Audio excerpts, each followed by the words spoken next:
Come on. There we go. I did a whole countdown for the live, and then once you hit start broadcast, another prompt comes up that's like, "Are you sure?" I'm like, "I counted down." All right. Let me get this read up. Hey everybody. Just want to apologize for our tardiness for this. Had a few technical difficulties, but also I have to apologize as well. Let me just pause that real quick. I also have to apologize a little bit because I meant to have one other guest on here. Just want to give him a quick shout out before we start the actual show. David Immel. I calculated his time zone incorrectly. He's out in Morocco right now. So if you saw his tweet, he said that he was going to go somewhere really weird to review the P30. We're going to talk about that device a little bit later, but I just wanted to give a bit of a peek behind the veil a little bit there. My bad. I told him 10 p.m. It's 7 p.m. where he is right now. So shouts out to David Immel. I'm bad at math. All right, here we go. The Weekly is supported by the Oregon State University eCampus. Do you want to take the fast track to your career in computing? You can earn your computer science degree 100% online from Oregon State and tap into unlimited career opportunities in any field. Learn more at ecampus.oregonstate.edu/now. Hello, everybody, and welcome to The Weekly, brought to you by Pocketnow and XDA developers on this day, the 29th of March, 2019. Now, we have a whole lot of stuff to talk about today. This was a weird announcements week. That's pretty much what I called it this week. And we watched every single announcement that was happening. There are actually a lot of them. Even Sony PlayStation had their own, but we're not talking about that one. What we're talking about today are going to be Apple's announcements. And my guest today has a lot of opinions on that. We have the Apple announcements, but then I think it was the day after was Huawei's announcements. And of course, that has to do with the Huawei P30 and the P30 Pro. However, I do want to focus not only on the phones from Huawei, but also all of the other products that they announced, because there's a lot to get excited about just in terms of the products that were announced on stage. And that's outside of the smartphone itself. In any case, we do have one guest on our show for today. Last week we had Jaime and David Kogan. The week before it was just me and you as well. So we have our two-person podcast back with Thunder E of Bored at Work. What's going on, man?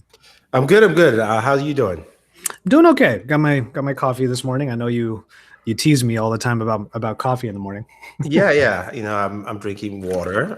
Had a workout, ready to roll. I talked about Apple with Juan on his podcast on Monday. I'm going to relay some of those thoughts here. But before I even do anything, I have to excuse myself briefly because I need to plug in my Sony a7 III before it actually dies. Fair enough. I have mine set up over here. I wish everyone could see the way that I have my camera set up right now, because since I'm always in a hurry leading up to the broadcast of the Weekly, I have to like jimmy up a bunch of. So right now I have a OnePlus 6T box, McLaren edition. I have a Nest thermostat box. I have a Mi 9 box. That's the next phone I'm reviewing, by the way, the Xiaomi Mi 9. And then a bunch of books that also includes the Bulletproof Diet, all stacked up, and then the camera's on top. Because I can't feasibly put a tripod on top of this table here. This is actually where I do my overhead rig. So right here is my my overhead camera. And also one thing that I wanted to put out there, I'll show you again in a little bit, but to any of our geeky fans out there, just wanted to show off this t-shirt real quick. Spoiler alert. My brother got me the shirt. I thought it'd be really funny to wear it on the show. Yeah, no, I see the shirt. I was going to say, you can get a mini tripod. I'll send you a link. No, I have a mini tripod. I just had no time to set it up. I'm going to set it up after this. That way I could just clip it on. My mini tripod is forever on my desk right there. Okay. Yeah. All right. So Monday started off real interesting. I remember waking up. It was kind of early. I remember it being like, it was kind of an early announcement. I remember waking up and I watched the entire thing. By the way, Apple doesn't broadcast their keynotes on YouTube. They don't use any Google services for that. Twitter. You can now watch on Twitter, and you can watch it live off their website, which is what I did. Which I was having trouble like Chromecasting it from my Xiaomi to my TV. Like I was having trouble trying to figure that out. So eventually I just found there were a bunch of people just ripping the stream. just putting it on YouTube. Yeah. Which I thought was hilarious. But okay, let's go ahead and do this like little by little. So everybody in the chat, by the way, let us know what you think about all of these Apple announcements. We're going to start off with the first main one that they had, and that was Apple News Plus. Magazines. It was all about magazines in this case. Now, they did give a big shout out to the Los Angeles Times. I'm from LA. It was actually one of my dreams growing up to actually work at the LA Times. So they always have a soft spot in my heart. So to see that, I was like, cool. LA Times, like, going more and more digital. But as far as magazines go and all of the rest, how did you feel about Apple News Plus?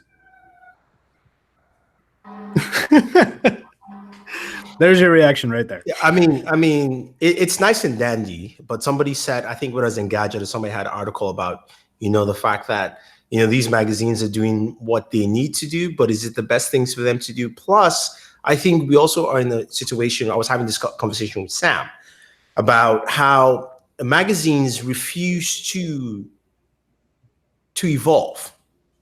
I mean, I like the idea of a curated magazine section. I wish Flipboard did it, not Apple. I wanted somebody to do it that is away from anybody's ecosystem. Okay. It would have been great. If Flipboard was the one who had done it, I would have at least liked it a little bit more. But again, it's magazines. One of the things we talked about was like magazines refuse to adopt a formula that fit into social media. That's what has killed them. I like Car and Driver. I like Motor Trend. I like those magazines, and they have a YouTube channel. But for me, if you're going to lead up to a long review on the site that goes into detailed breakdown, right? You have a website or you have an app that has that gives me the detailed written breakdown on everything you do. Why are you not teasing the fact that you're just testing out the brand new Camaro? Right, on Twitter, show a couple of clips there, give me a head-by-head comparison with the older Camaro on YouTube. I mean, that's a big magazine that they will give them those cars. Yeah. It's not like smaller, it's not smaller outlets. Like they get these cars for like 3-4 months to spend time with it. Right. So if you're teasing that stuff for me, I would definitely be checking it out, because I'm like, oh, okay, 0 to 60 in the Camaro. Okay, I see that. It's a short clip on Twitter. And then I'm like, they show me Camaro versus a Tesla, Camaro versus a Porsche. Like, that's the stuff that gets me to now go, okay, I want to buy a Camaro. Now let me look at everything that's in there in depth. And that's how you generate traffic. And I feel like they just have not grown. So Apple has the opportunity. There's nothing wrong with Apple doing this stuff here. It's cool, it's nice, but I think if you move down a generation, it's past in a sense. And I think that's, I mean, I could be wrong. You guys can tell me in the chat. But even though, yes, I'm on the upper side of the millennials, where technically I'm not really a millennial, but for me, magazines just don't make any sense at all. Yeah, I mean, speaking as people who live on social media, like I shudder to use the term influencer, but we understand how all of these different platforms work. Like, if you are a publication, you need to make content that caters to each of the platforms. So you have something for Twitter, you have something for YouTube, you have something for Facebook, you have something for Instagram. And a lot of these brands tend to do that, but the magazine format kind of betrays all of that, because if you have that information in plenty of other platforms to begin with, what's the point of actually subscribing to a magazine when all that info is easy to find on their website anyway? But that's for the full. That's why, to me, a magazine it makes sense if you do it a way where you're leading up to a very big detailed expose. It's for, look, a Car and Driver friend. Like, I use Car and Driver because I like Car and Driver, but I will also, when that monthly issue comes out, I see the full breakdown why the new Camaro is better. I see horsepower, torque balance. I see it on different tracks. I see like, all you're teasing me is one track. And that's just one video that will hit how many hundreds of thousands of views, or maybe even close to 1 million, because they're the first ones who have it, right? That's the kind of thing. That's why I said that when you build up to that, then it becomes something where your big reveal is a full breakdown of the car of the month, plus a big review of the month. Then they also, because they do this Car and Driver, they do this 6-month review of a car, like after driving the car for 30,000 miles. Then I should be seeing content, written content on that, and a shorter 5-minute video about somewhere else. Somewhere else on YouTube, but it's still linked to this. That's how you connect it. Like, you have to build it so that at least as a car driver fan, I know I want to get that brick. And I don't know how it will work for every other publication out there, but I think making it where the user receives all that information constantly. Look, there is Android Central, there's Android Authority, there's Pocketnow, right? You still go to the website. The website is the magazine. Let's just call it what it is. Yeah, it's basically the same thing, right? The website is the magazine, except in this case, you guys still make content on YouTube. You make content on Twitter. There is some Facebook content. There's Instagram content. But we still wait for the big stuff. We wait for the big breakdowns, wait for the written stuff out there. I mean, like Windows Phone Central is a prime example, right? They make YouTube videos. I still go there and read their stuff because they do a very different breakdown on the website. So I just don't get the whole magazine aspect. I mean, it's cool to look at it, and to me, that's just software. That is all just a programmer making a nice presentation layout, which Apple does a good job, and a lot of programmers can do a good job for you. But well, it was obviously all ecosystem stuff, right? So what Apple's trying to do is get all of these big brands, and we're talking about big brands first off with Apple News Plus. Speaking of Apple News Plus, there's a couple of comments in the live chat. In many ways, Peter Hayden, in many ways, I feel like News Plus is what Apple News should have always been. That's kind of true for a lot of evolutions of not only products but services also. Like this, you actually have all of these big brands. I wouldn't say brands, but publications that they do act like brands a lot these days, though. You have all these big publications coming in, actually adding to the ecosystem. Apple is going to get a huge cut from a lot of these people trying to be on the platform. 30%. That's a big cut. That's also what they get off of actual applications. So for the big publications to come in, invest not only their content, but also some of their money into being in this ecosystem, I mean, that kind of makes sense. I can see where people who are actually reading magazines on the regular feel a little bit better that everything is in one place, which is also a comment that some people said here, like, where is it? And again, Peter Hayden. I genuinely believe that for those people who read magazines, and there are a lot of people out there, this service would actually be interesting for them. I agree. But I want to move a little bit away from like the actual big publications. Quick one. The price is $9.99 a month. Oh, that's right. This is one of the few services that actually had a price point throughout the entire announcement. But we also have another one that came out, the moving away from big publications and moving into the indies. This is one I'm really interested in hearing from you. Indie game developers investing their content and some of their revenue to be part of a new exclusive ecosystem that Apple has created for their iPhones, iPads, and Macs called Apple Arcade. Like, where do you land on this? Not only from a gamer standpoint, but also from a developer standpoint, because if you're really struggling to get eyeballs onto your content, yes, having placement in Apple Arcade helps people get to see your game, but does the trade-off of the 30% or however how much actually matter? It matters till you get to a certain size. That's literally what it is. I mean, there's a reason why you will not see Epic in there. Oh yeah, for sure. It's not even just indie. It's really just games, right, in general. But I know they've got a focus for indie developers because they know those are the people they can poach on. Let's just call it what it is. PUBG, the EAs with the Asphalt, those, even all the big RPG games, you're not going to find them on there because it makes no financial sense. And I just want to harken on that 30%, just because this week also Spotify dropped a video explaining why they are taking Apple to task in Europe, because they say, hey, look, Apple is a direct competitor against us and they are taking 30%. Now, which we tend to forget, which is true. You should not be doing that. So they basically, if you think about it, if Apple, Spotify basically comes out and has Spotify Music, right? And to be on the Apple Store, having a subscription that goes through the Apple Store, Apple takes 30%. If you sign up through your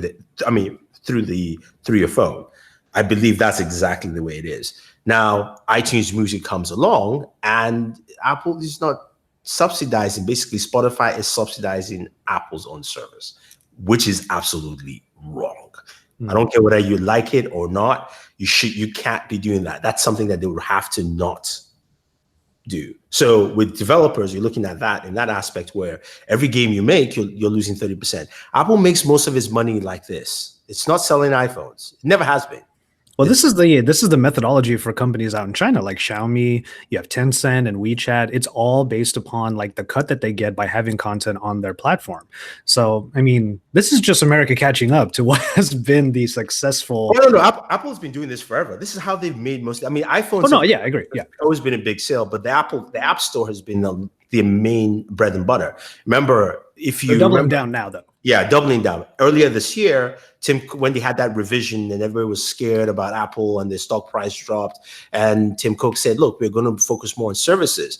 Everybody thought they were going to offer something new and fresh. This is Apple. They never do. It means that we're going to double down on what's already there. So news is now News Plus. It was already something that's there. Everything was Yeah, the gaming arcade is just a solidification of the fact that they have games on the App Store. That's literally it. Really, it's not just. But they have content that's going to be exclusive. That was actually a huge word during the announcement, was exclusive content, exclusivity. And to sort of harken back, some people in the chat were asking where Jaime is. He's actually traveling to South America right now, so he's in the air currently while we're doing this cast. I do want to harken back to something he said while we were talking about a bunch of gaming content over the last number of weeks. The problem with games on mobile platforms is that, especially on Android, they're available for so many devices that it's hard to pinpoint them for a specific audience. Like, that's on Android. Now on Apple, you literally have games that are only available on Apple Arcade. And this is what Jaime was saying. Like, if you create exclusivity when it comes to games, it actually makes them more desired, makes you want to have the thing that makes that game possible. And in this case, it's iPhone, iPad, Mac. Oh, no. I definitely hear that. And that's very, very true. Here's the thing about gaming, and we're talking about exclusive content. Look, we'll go back to Stadia. Google said they'll have exclusive content. You can say you can have exclusive content, and look at gaming truly. Microsoft has had a hard time making exclusive content.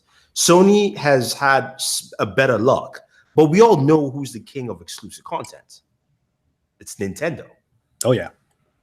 Exclusive content is not about content. It's about recognizable IP. And also, nobody shows more love to indies than Nintendo.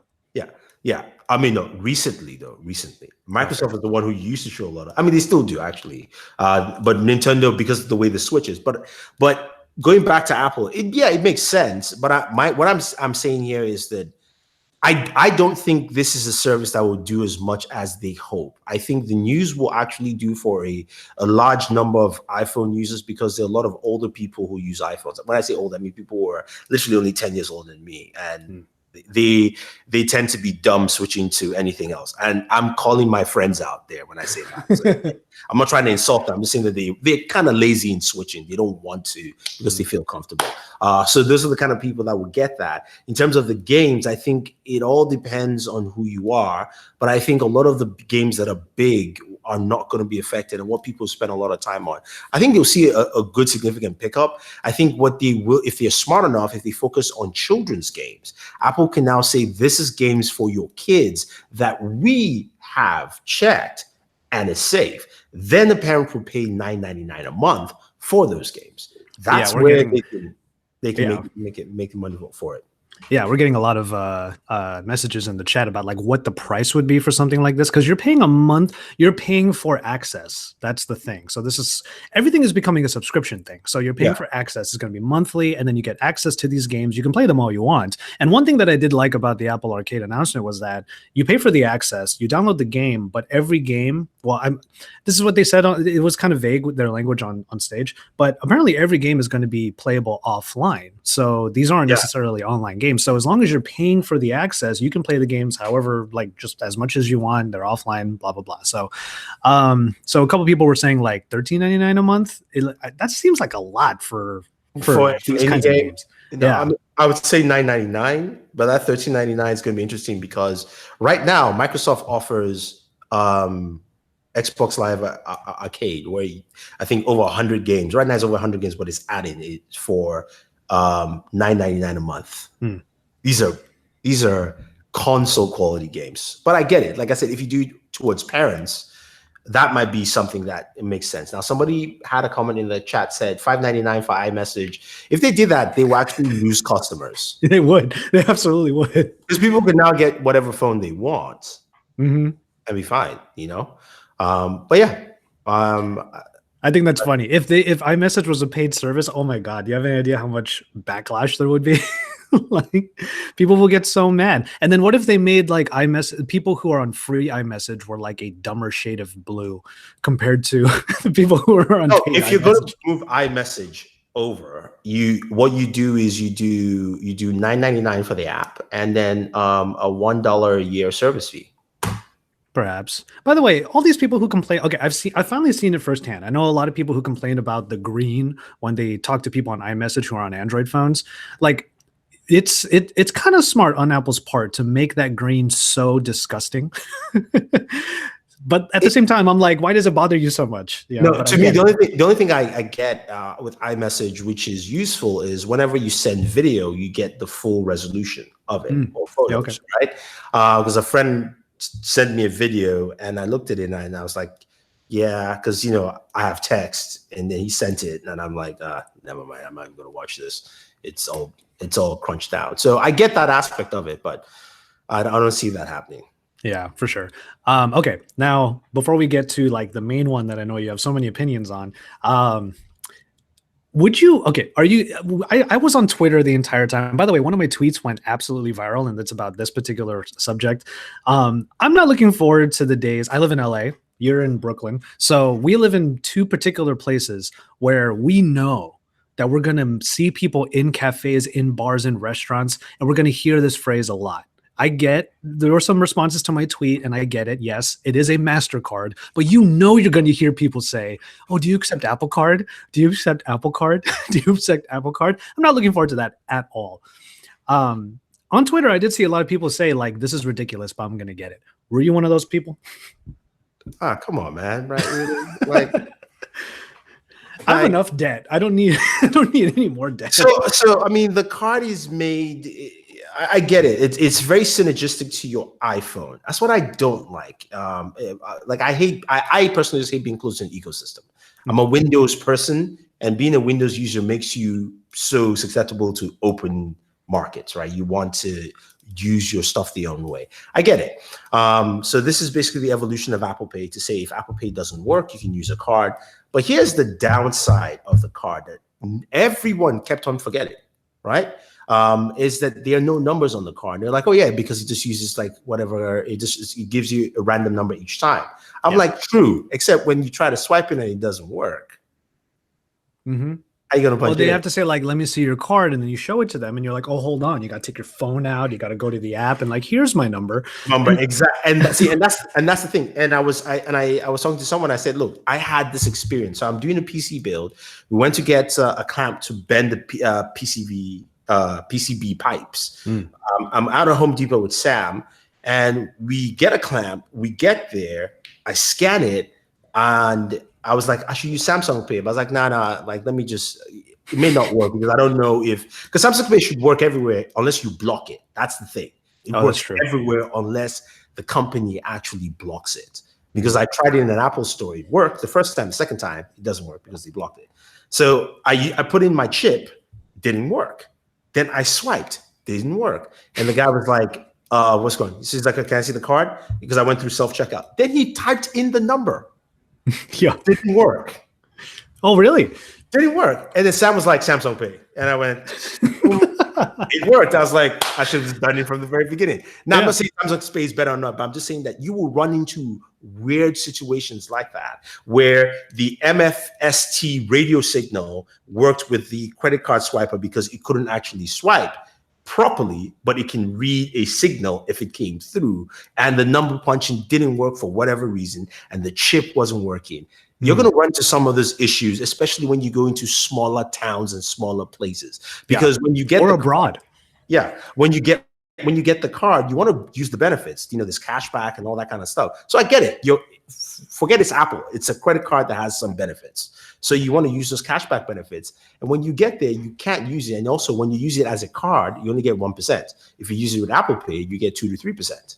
So they're trying to force you away from that. And there's no late fees on the card, which is interesting. So, which is not true. Not true. Because if you have a late fee, they add to your interest. Your interest goes up. Your interest goes up if you're late.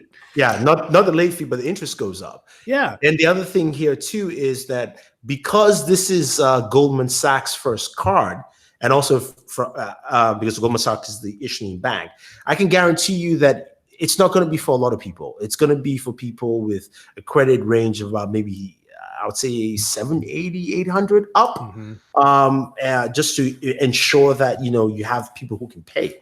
I just thought of something. All of you out there who are getting really excited about the Apple Card just because there's a logo on there, like I'm not trying to say that this is going to be a bad card. I mean, there are going to be some issues like Enabang was saying just now, but the thing is, like, if you're into this card so much that you're going to apply for it immediately, don't do that because applying for a card already puts a ding on your credit score. If you don't know that right now, you shouldn't be applying for this card.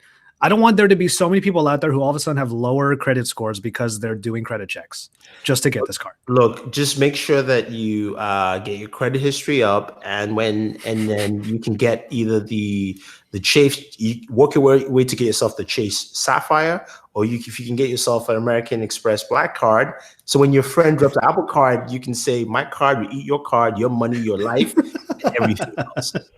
So take that shit away. Yeah, fair enough. All right, so before we get too long into these, I want to get into the meat of the Apple announcements. Okay, they already piqued my interest during Apple Arcade when they brought in one of the makers of Final Fantasy, but the name dropping, they took it to 11 once Apple TV Plus became a thing. And then here's where E and I were having so many conversations about, like, what does this all mean? Well, does this all matter? I wasn't okay. I'm gonna let you go ahead and like give your opinions on it, because I was gonna say I wasn't quite as upset as you were, but I don't think you upset's not the word. I think like you just had a lot to say about it. Trash. Absolutely trash. Okay, upset probably is the word. Yeah. It was a waste of, so for me, the whole press conference was 2 hours wasted time. Yeah, it was a long one, and I remember thinking, like, a lot of our friends were there, like Super Saf was there, Michael Josh was there, and they were like, "What are you going to do videos on? Like, our fellow YouTubers are there. What exactly are you going to do a video on?" Even I couldn't do a video on it, reacting to all of these announcements, because I figured we were going to do it on this podcast. But they had nothing to do. They flew out there just for that. No, I mean, I think what it was, like, to me, this is something they could have announced. The new stuff, the Apple Arcade could have been announced online, actually, as a press release. The TV stuff could have been a shorter announcement. So here's the thing. Apple is getting to the TV game, right? Is Google going to get into TV game? No, Google is actually moving out, by the way. YouTube is no longer doing premium original content. At least scaling that back now. Microsoft is not even smelling in this area. Microsoft has some shares in Netflix, so I guess they are okay with that. They own part of the company. So the question is, that whole announcement, what was it for? What's the service? I think the biggest annoyance was the fact that they didn't announce a price or even when. They said fall. So sometime around either around the iPhone 11 launch or after the 11 launch, maybe in October or something like that is when this will come through. Here's why I called it complete trash, because Apple does not understand entertainment. So they invited Spielberg, who, by the way, made all this boo-ha about Netflix, but maybe he still feels the same way. It's just that he's now making money with Apple. That's fine. As long as he comes out and says, look, whatever I make here should not be nominated for an Oscar. I'm like, exactly. Then I'm cool. I get it. They invited Aquaman. They invited it was Aquaman. I know Jason Momoa. I'm just kidding. Aquaman. Jason Momoa. Chris Evans was there. There were a lot of stars, even J.J. Abrams, Kumail Nanjiani, whose actual teaser, by the way, was the only one that made me feel like I should get this, because that story that he was announcing up there about the I want to say Pakistani immigrant who like ran a hotel all by himself because his parents either deported or something. That is an actual story. I got so annoyed that I didn't pay attention to any of that at all. I mean, seriously, I was just like, this is just rubbish, because there were no trailers. You showed me nothing, right? That's true. And yeah, granted, I might check out I might see his show. I mean, I don't even know. Here's the thing. Here's the big thing that a lot of people and a lot of techies tend to miss, which is why I always find funny whenever Apple announcements come out. Apple is facing an uphill task with TV Plus. It doesn't matter whether you have it in installed base. Again, content is king. Mm-hmm. What does Netflix do every month? They filter stuff in and out. In and out. Yeah. But now they have more original content every month. If you notice this, starting from last year with Bird Box, there is one key Netflix movie every month. You may not like it, it may not be good, but it's always there, right? Yeah. Bird Box was fun. It was interesting. They just had the one with Ben Affleck. Triple Frontier. Mm-hmm. There's another one coming up with Kevin Costner. There's a couple others, and these things don't cost them too much money, but they spend money for this kind of content. They're building their content library, and even if we know Daredevil and the rest of them are gone, but are we concerned? No, they now have content. They're building their own superhero library because they went and bought a comic publisher to actually make that stuff there. That's one. Then the biggest behemoth is coming in the fall. Disney. Oh, that's right. Disney is coming. And let's put it this way. Every parent I know will have a Disney account just automatically because you have kids. Second, all of you there want to watch all these Star Wars shows that they have. They've got 2 already shooting as it is right now. And then we have KOTOR coming, Knights of the Old Republic, which is going to be huge. Then we have every Marvel TV show now that they're doing. Plus X-Men. They finally got the rights to X-Men. Mm-hmm. So think about it this way. If you now think about the dollars you're going to spend on streaming, most likely you already have Netflix. That's one. Disney is going to eat up your number 2 right there. You're thinking, is Apple going to take over that? Or will I go to Hulu or what? Here's a trick. Who owns roughly about 55% of Hulu? Guess. Oh, which company was it? I can't remember off the top of my head. Disney. Oh, that's right, Disney, because ABC and Fox partnerships. Yeah. So they own ABC. They bought Fox right now. What that means is that most likely Disney will either have Hulu as a bundle package, maybe an extra $5 or some smaller amount with your Disney package. That leaves Apple in a very precarious situation, which is why, if you look at why Google pulled out, not just because they can't do it or they don't have money, it's just not a feasible landscape. Plus the amount of content that's going around. And then Amazon is also there too. Amazon is there because it's tied into your Amazon subscription. Number one, Amazon is going to be dropping a Lord of the Rings show end of this year, I believe. Again, it shows that literally will take me go, oh, I want to see it. That's the thing. That's why then we have CBS All Access. Yes, they have a Star Trek show. If you're a Star Trek fan, you're going to get it. And then there's another. Those are the kind of things that they need to show me. I saw a brief trailer reel and I was like, okay, this is nothing. This is just literally 3 to 5 second clips of things that I don't know what this is about. I need to see trailers of these shows and go, okay, what's your sci-fi show? What's your drama? What's your thriller? What's your show that I don't understand what it is, but goddamn, that looks good. Yeah, exactly. That's what you need to give me. And they will learn that lesson. But right now, they're not going to get, which is why they're going to face the problem that they're facing with iTunes, the fact that there are more people on iPhones with Spotify than with iTunes Music. I think the only Apple original content that was actually interesting enough to make me think, do I want Apple Music, was like Carpool Karaoke. But nothing that was announced on stage, nothing that was teased on stage, I should say, actually gave me that whole feeling of like, oh, I actually really want to watch that. It's something that I could like really watch on the regular. Aside from the Camille Nanjiani thing, but that was on like a highly intellectual level. Like all of the content that was up there was like on this weird intellectual plane that only people who live in the Bay Area would like totally be into. Like, but think about it, right? Like that's the problem. Look at Netflix. We've got the other guy that does Patriot Act. What's his name again? Hassan Minhaj. Hassan Minhaj's show, which is basically a comedy show around news. Yeah. And again, it's like Comedy Central, except this is stand-up, right? He's doing a stand-up version of that. It's hilarious. And it's there. That's the kind of stuff that, Apple, if they showed content and I went, ooh, wow, okay. Yeah. All right. I mean, I might have to get this service and just watch it on my Samsung TV. Sure. But they didn't. And I'm not saying they won't have. Don't get me wrong. It's going to be a hard battle to get there. That's the thing. Yeah. Because here's the thing. People will still be paying for their HBOs. Mm-hmm. Right? People are still going to pay for their Netflix because Netflix is not going to be on the service, obviously. People are still going to be paying for the other streaming services. And you're right. Like, they're also stacked that TV Plus still doesn't have anything so compelling that it would.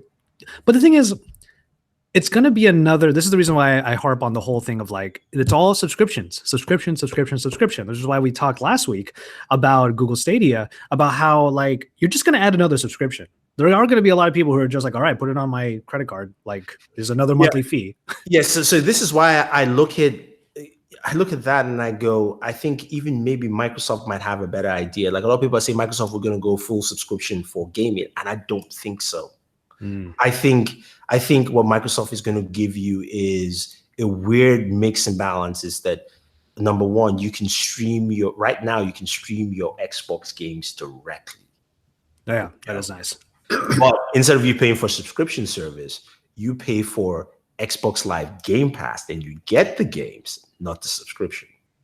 And that keeps it in your own realm of like, as long as my Xbox is, as long as it's power save mode on or whatever you want to call it, and then I'm good. Or they set up a proper mode that just says, okay, as long as your Xbox is in this mode, whatever you have on Xbox Game Live, you can actually play. Whether it's streaming from their servers or from your Xbox, it all depends and sees. But eventually, by 2020, we're going to get into the very quick subscription fatigue.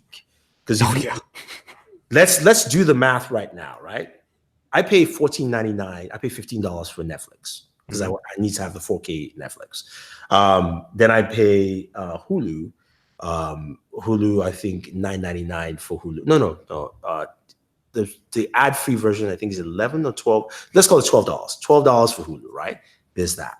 Then there's also HBO, which is another $15 right there, right? So you're looking at 30 plus 12, $42 in there. Then I've got Spotify, right? Which is another $9.99 for Spotify Premium, I believe, because I want not high res audio, but higher than shitty quality audio. So that's another $10 right there. That's making it $52 on there. Now, granted, if you're thinking you're paying a lot, well, I'm smarter. I'm sharing all my services, so I don't pay all that amount, which is what everybody does. But if I went to even go further, luckily I have Hulu and Netflix do have a lot of anime, but I could get Crunchyroll and cover my anime fix. That's another like $9.99 for no ads and HD. Or you can get the free version, but if you want no ads and HD, you go, I think $9.99. That stacks it up. Then if I were to add in any of these gaming subscriptions, right? PlayStation Now, Xbox Live, right? Apple Arcade, right in there. And Juan brought up a very good point with gaming subscriptions. He says, how will that affect net neutrality? Because when that kicks in and that gets higher,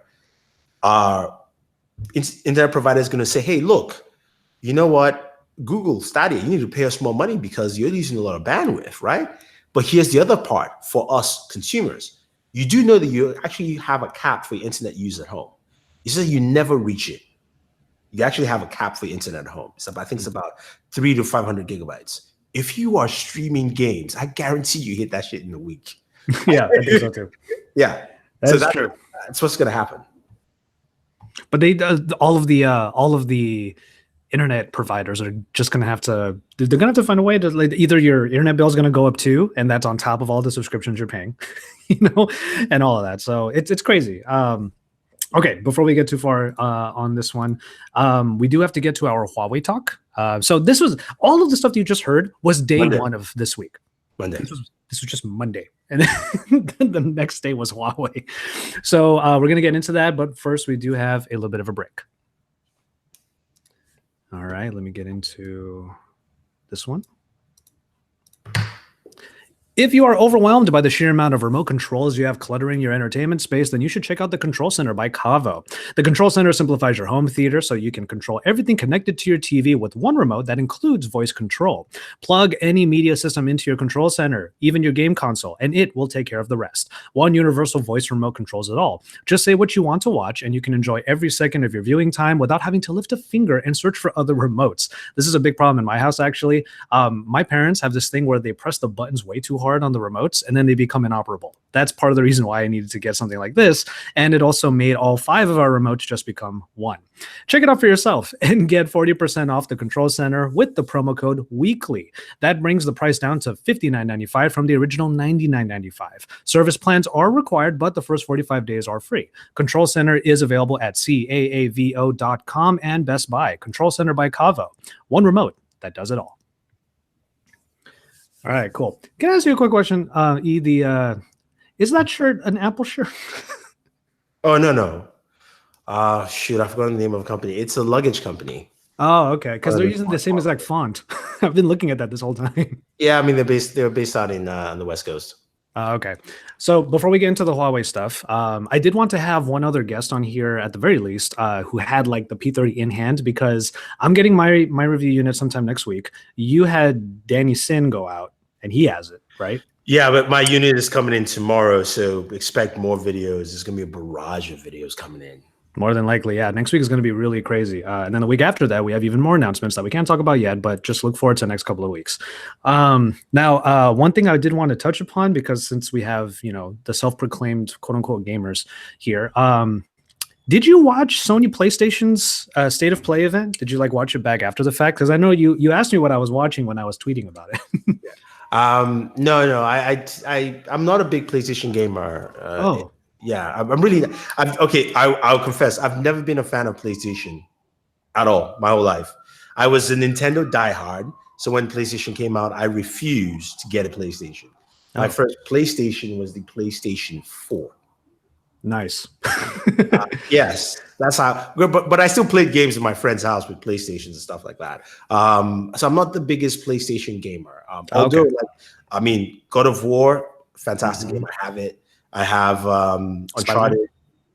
Spider-Man, yes, I haven't touched it. I've not had time. I need to just spend time and play some. That's how I feel right now. I'm playing Sekiro Shadows Die Twice right now, and I've never played. Oh, I heard that game is difficult. It's so hard. It's a very difficult game, and I'm not versed in Dark Souls or Bloodborne games, so I'm coming in doubly blind. So I'm dying left and right. Also, okay, so the State of Play event, it was another announcement that happened. It actually happened right after the Apple event, which is the reason why I wanted to bring it up for a second. It's great to see that everybody's starting to do these live events. This was basically PlayStation's version of what they call a Nintendo Direct. Yeah. But not nearly as good.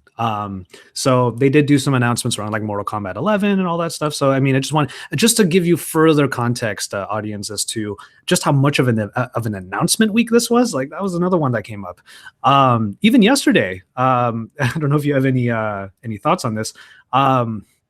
Borderlands 3. So. Oh yeah. Borderlands 3 was announced. So there's so much stuff going on this week. But of course, probably the biggest one, aside from the Apple one, is the Huawei announcements. So I was not there at the event. Didn't really work out this time for me to be able to go, but I did see a lot of our people, including Jaime, were out there. And that's, again, the reason why he's not on the show today is because he just came back from Paris where they had the announcement. Then he's flying back home. So he's just traveling. And the guy is such a trooper when it comes to the podcast most of the time. But if he's in the air, I mean, obviously we can't get him on. So, but if he was jet lagged all to hell, he would still try to be on. All right. So you were not there. You did get a look at the phone though. You did do plenty of looks at the device. I was hoping to have somebody on who actually has it on hand, but you have way more information about this phone than I do. I'm just working off of everything that was on YouTube at the moment.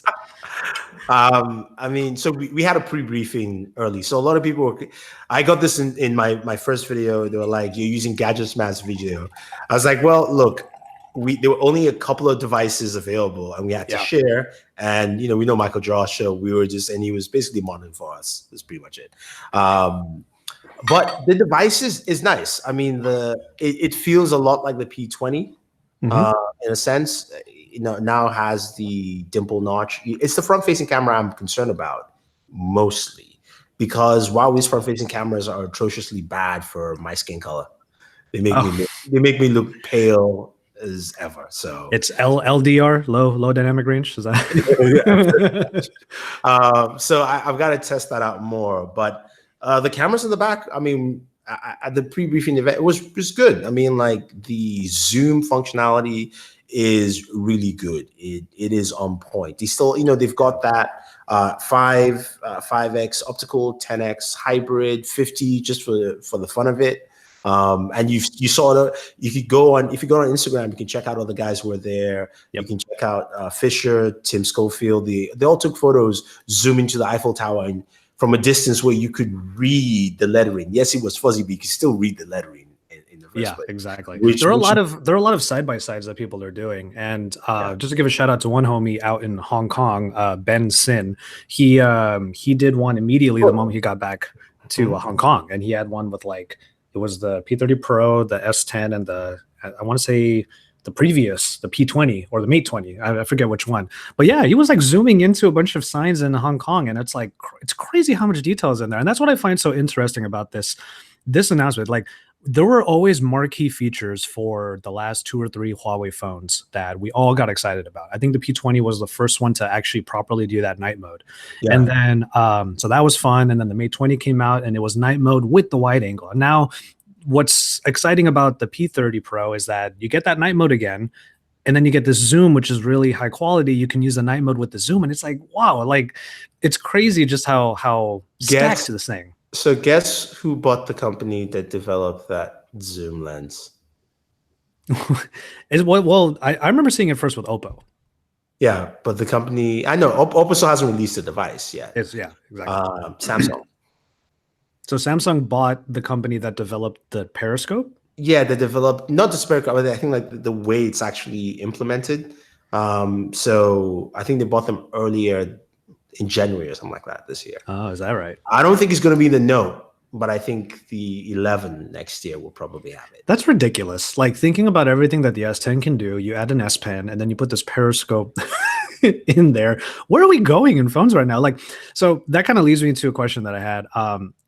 This was another one of those videos I wanted to do at MWC, but it just didn't come together. When I went to the Oppo event, and all they had to announce was that, we have 5G and 10 times zoom. Mm-hmm. We played with the prototype that had the 10 times zoom in there. It was definitely interesting. It was a little creepy, but it's 10 times optical zoom. And in this case, a hybrid zoom that gets you up to, what'd you say, 50 at the most? Yeah. How useful is that to you to begin with, though? So yeah, that's the question I got from a lot of people, because we did a video comparing it to the S10 Plus, and a lot of people were like, "Oh, it's perv mode, creepy mode, all that kind of stuff." Yeah. But here's the thing: I live in Brooklyn. Where I live, weird way to start. I have a backdrop of the city. I can see from One World Trade Center up to about 92nd Street, like that. If I take a picture on any phone right now, I don't get that land. I don't get what I see. Yeah, exactly. Now I can.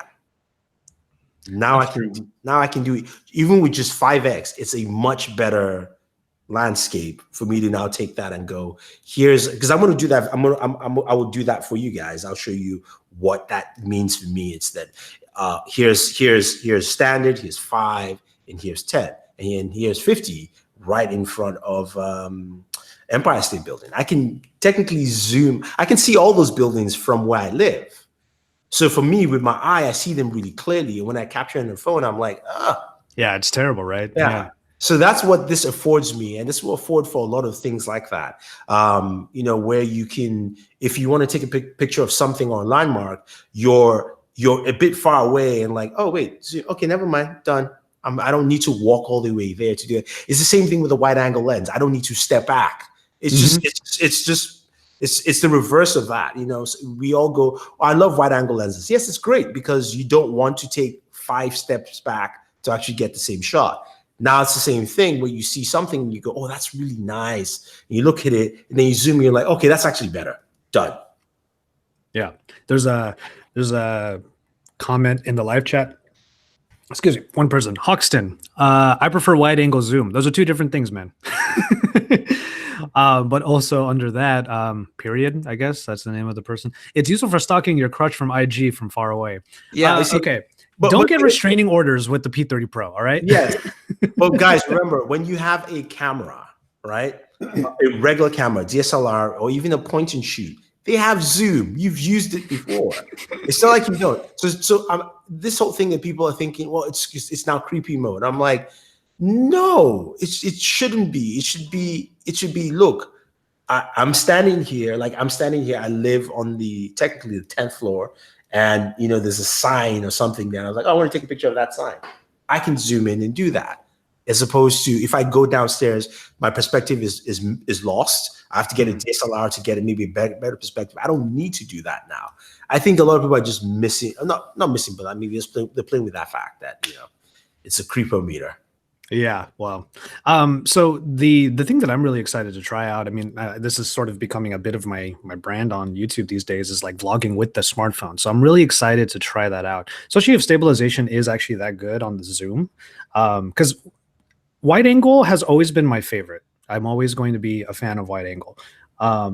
However, getting tighter in, having more of that background compression is actually really useful to have, especially when you're doing something like video, because like, I wonder if I can show it off right now. Let me try this real quick.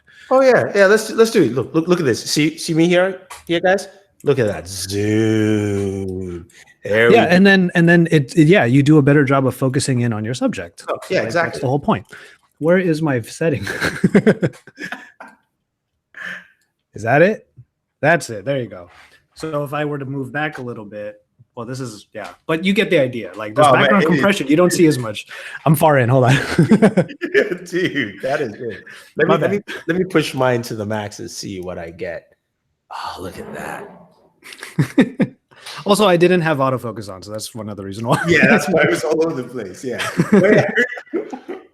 But then again, I'm using the Tamron 28 to 75 lens, which gives really good bokeh. So that's also. So here we go. The would you consider? So here we have Vaishno Zin, who actually donated. Thank you so much. You donated and asked the question: notches / holes are an invented problem. Thoughts? Like, so I'm gonna have us answer that question real quick, but also.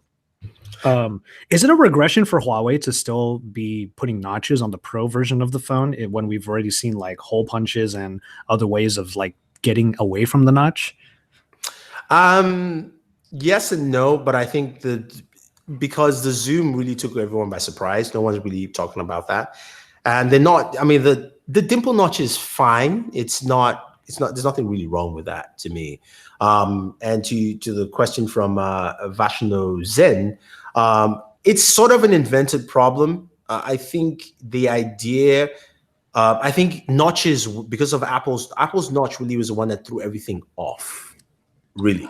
Because if you think about it, before the iPhone came out, we had the, what's that, Essential phone.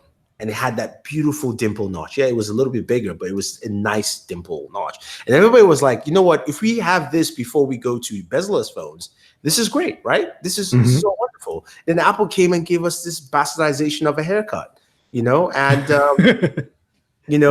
and because Apple did that, a lot of Android manufacturers followed, not just because they followed, but because of costs, which means if Apple is taking huge orders for that, to make any screen like that will be cheaper for any other phone out there. So that's one of the big reasons why. And then we got a lot of the, the weird haircuts for phones, which destroyed our view displacement. When we were going on the path that it looked like it's either we had thicker bezels, thinner, dimple notch, and then no bezels. And then Oppo showed us that we can. With the Find X, and then they're more up. The Reno is going to have the same thing too. So it's those kind of things that I think are a bit invented problem. The one thing I'll say about the hole punch, to Zeno's point, is that I find it just much better than a notch for whatever reason. Especially if it's on, I flip it around, it's on the lower right hand corner. It just gets lost in the scene of whatever I'm watching. So okay. What else about this? Okay, so with the zoom, we also got the notch that you were just discussing. There wasn't really anything else that was particularly different, right? So there's 4 camera lenses at the 4 camera modules at the back. The TOF, even though TOF, but Richard Yu was on stage going TOF camera.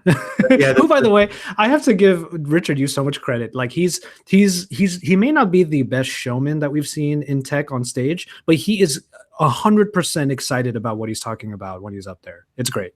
Yeah, the TOF lens which is something that I think we're going to see more in a lot of Android phones. Like Samsung has it on the 5G Galaxy, which should give you just better depth placement overall. And I think you can see from people's bokeh photos, not the color or the high dynamic range, but the way the graduation of the bokeh looks is a little bit more like a DSLR and less like what the Pixel is. I know a lot of people like the Pixel.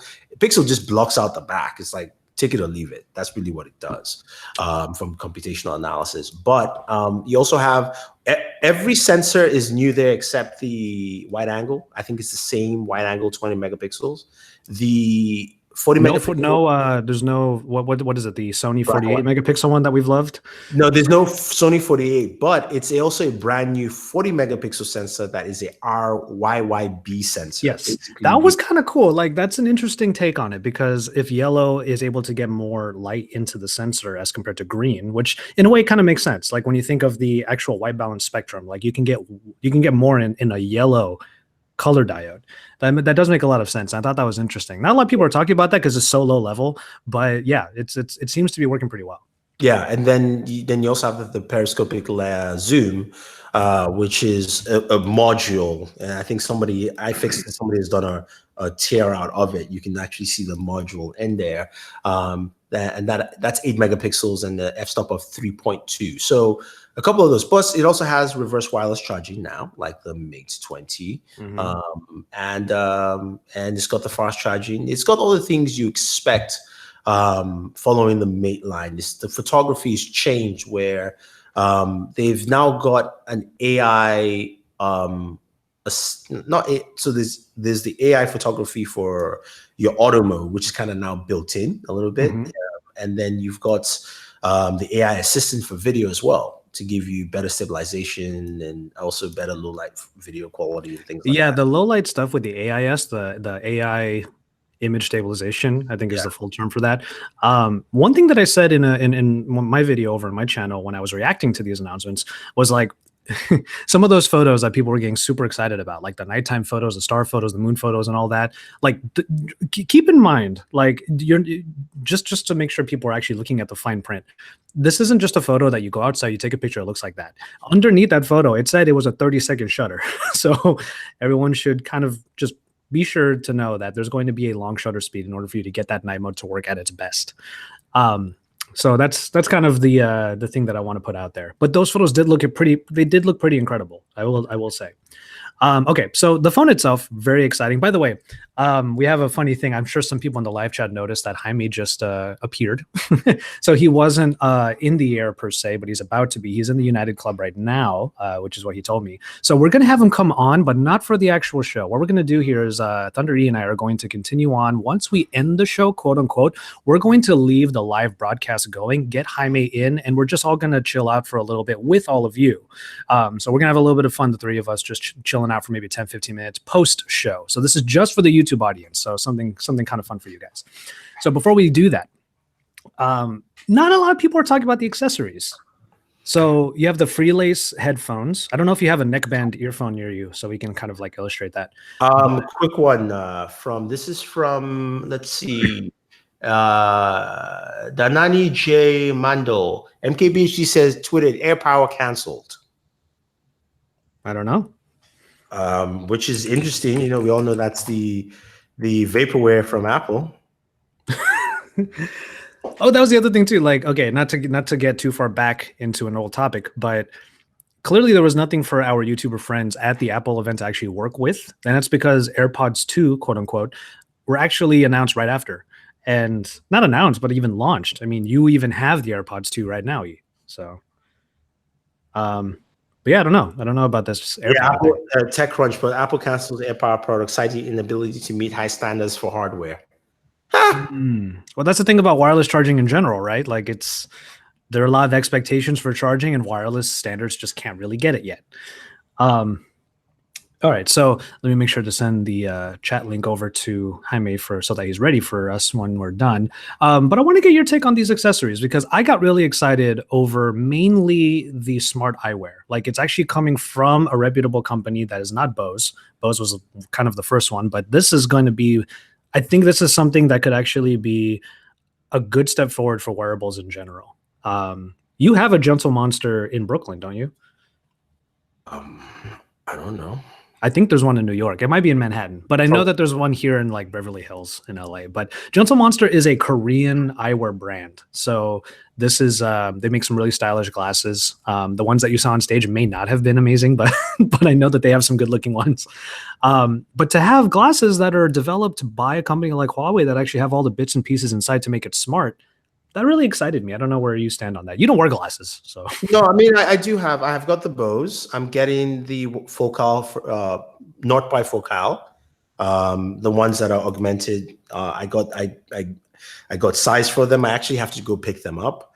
And I like the idea of, like, for me, wearables, which is why I think maybe we had this discussion, and maybe it was with Danny Wingate. I was talking about the fact that Android Wear.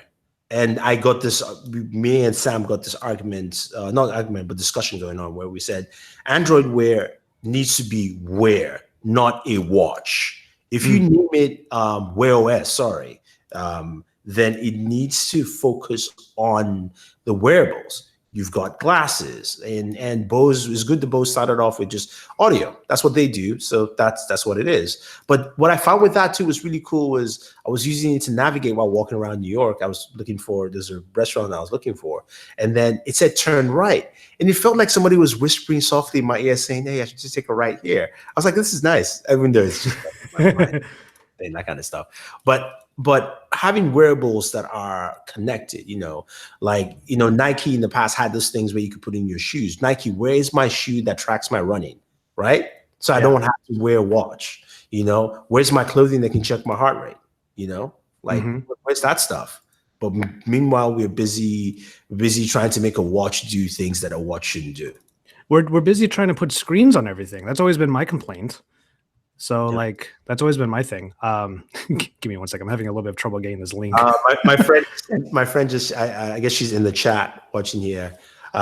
She said Gentle Monster New York flagship store is on 70 Worcester Street, New York. Oh, Worcester Street. Okay. So there you go. Finally got the link over. Thank you, Royal Flush. Appreciate it. Yeah, for sure. Anybody else in the chat with some comments on the accessories? Let me see here. Not a whole lot. There was some talk about EMUI, and I know everybody has like their thoughts about EMUI. I actually have never really hated it, to be honest. Like earlier on, Mate 10, was not a big fan of that. P10, Mate 10, especially before that. But yeah, I agree with you there that like Wear has to be less about the screen and more about the smart functions in established form factors. And that's exactly what the glasses are. So they're not trying to go so far to like add a screen so that you have stuff to look at and it messes you up. Like that always pissed me off about Wear OS is that when that watch goes off and I look at it, it's the exact same function as me picking up my phone and looking at it anyway. Mm-hmm. So that always got me. That's the reason why I use hybrid smartwatches most of the time, or even fitness trackers that just vibrate and I look at it. It gives me maybe like one little icon to tell me what it is.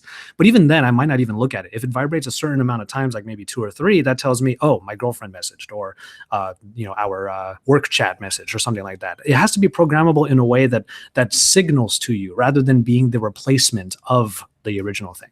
That's been my whole thing. True. I mean, but in terms of the accessories, just going back there a little bit, is I was excited for the charger, the portable charger, but somebody said it was going to be $300. I was like, no, thank you. The 40-watt portable charger, which I was like, fast charging, super fast charging on a power bank. Yeah. The USB Type-C headphones were cool. Okay, there's one I wanted to ask you as the headphone guy. The fact that one of the earpieces can disconnect, and then you get a USB-C connector right there. I agree that that's pretty ingenious tech. Like, I kind of like that, but I don't know. I don't like the fact that it can pull apart. That's my one worry with it, is that you can actually lose that part. You know, people complain about AirPods that you could lose one of your earpieces. This is this version of that kind of. Sorry. Do you have one that does that? No. I have one from Plantronics that is interesting. So it's a neck band, right? Mm-hmm. And it's also got ANC built into it. You can see it right here if you guys can look at that. So that's cool. But what's interesting about it is the cable, the charging cable that it has. So you've got a regular cable that has micro USB on one side, right? Mm-hmm. And then you've got this USB 3.5 millimeter cable. Okay. So you can plug in the micro USB, and if you're on a plane, you can plug this to listen on the plane. So you can do many things with it. What I was hoping was for something kind of like this from them, where even though you plug it via USB Type-C, there should just be like a little attachment here, so that even if you unplug it, it's always going to be. Oh, interesting. I see what you mean. Yeah. So even if you unplug it and you're like, oh, okay, fine, I'll just plug it back in and then I'm good. That's true. I mean, to be fair though, 5 minutes of charge on those headphones for 4 hours of playback, like that's not that long. So I mean, that's pretty good. You forgetting it is the problem. Yeah, true. 5 minutes. Because think about it, you're doing stuff. You say you plug it into like your iPad Pro, right? Mm-hmm. You plug it in, you set it down, like, oh, I gotta run do something, and you come back, you're like, I gotta go. You see it plugged to your phone, to your iPad, you just pick it up and go. And then you realize, oh man, it's only one half. Yeah, exactly. Yeah. All right, cool. Well, before we go too long here, I know I said that like 4 times on this podcast already. We're going to go ahead and call it on this one. All right. So on that note, that is it for the weekly. Our theme music is Bloom by Minerva, courtesy of a royalty-free license from Argo Fox. You can learn more in the episode's description. Follow our crew on Twitter. We only have Thunder E here. Thunder E is found at Board at Work. That's with 2 O's in board. And we're going to have Jaime on in a little bit, but if you want to follow him, of course, Jaime is at Jaime_Rivera. You'll see him in a few minutes. And then I am, of course, at JV Tech Tea. You know me. I'm JV. I love tech, and I love to drink me some tea. This is bulletproof coffee, though. Pocketnow is at Pocketnow on Twitter, Facebook, Instagram, and YouTube in English and Espanol, where you can find more news on the Pocketnow Daily and Pocketnow Audio every weekday. You can catch up on what the weekly is talking about at pocketnow.com/podcast. Also, make sure you make your voices heard by emailing us, podcast@pocketnow.com. We would love your feedback through reviews and ratings on Google, Apple, Spotify, Overcast, and wherever you might be streaming us, because without you, we wouldn't have been able to make this show for your eyes and ears for now over 350 episodes. We will see you on our next episode. However, stay tuned if you are in the YouTube live edition. We're going to go ahead and bring Jaime Rivera back onto our podcast for a little bit. This is going to be just for you guys. So if you are on the YouTube version, thank you so much for sticking around. And if you are on the audio version, you can check out our little post-show celebration or festivities, whatever you want to call it, on the YouTube edition. So as far as our main audio podcast is concerned, we will see you next week. Bye.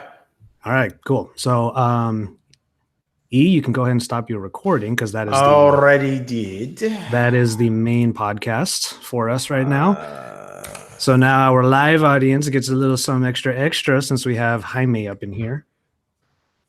Jaime, I sent you the link. Go ahead and click it.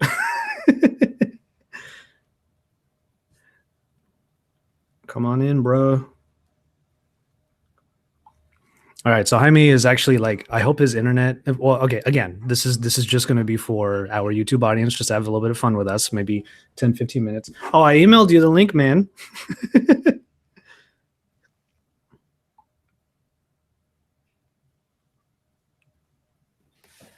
He is on a phone. Yeah. All right, so I emailed it to him. Hopefully he's cool. Yeah, there you go. Email. Like, what year is this? Can't hear you, bro. Oh man. Make sure your mic. Yeah, make sure you're not muted or your mic is selected. Can you hear me? We can hear you. I can't hear him. I can hear him. I can hear him. I can hear you. I can't hear a horrible What's going audio on here? sync. Okay, I guess I'll come back into the chat. I'll be right back. Hey, Jaime, what's up? Can you hear me? Jaime?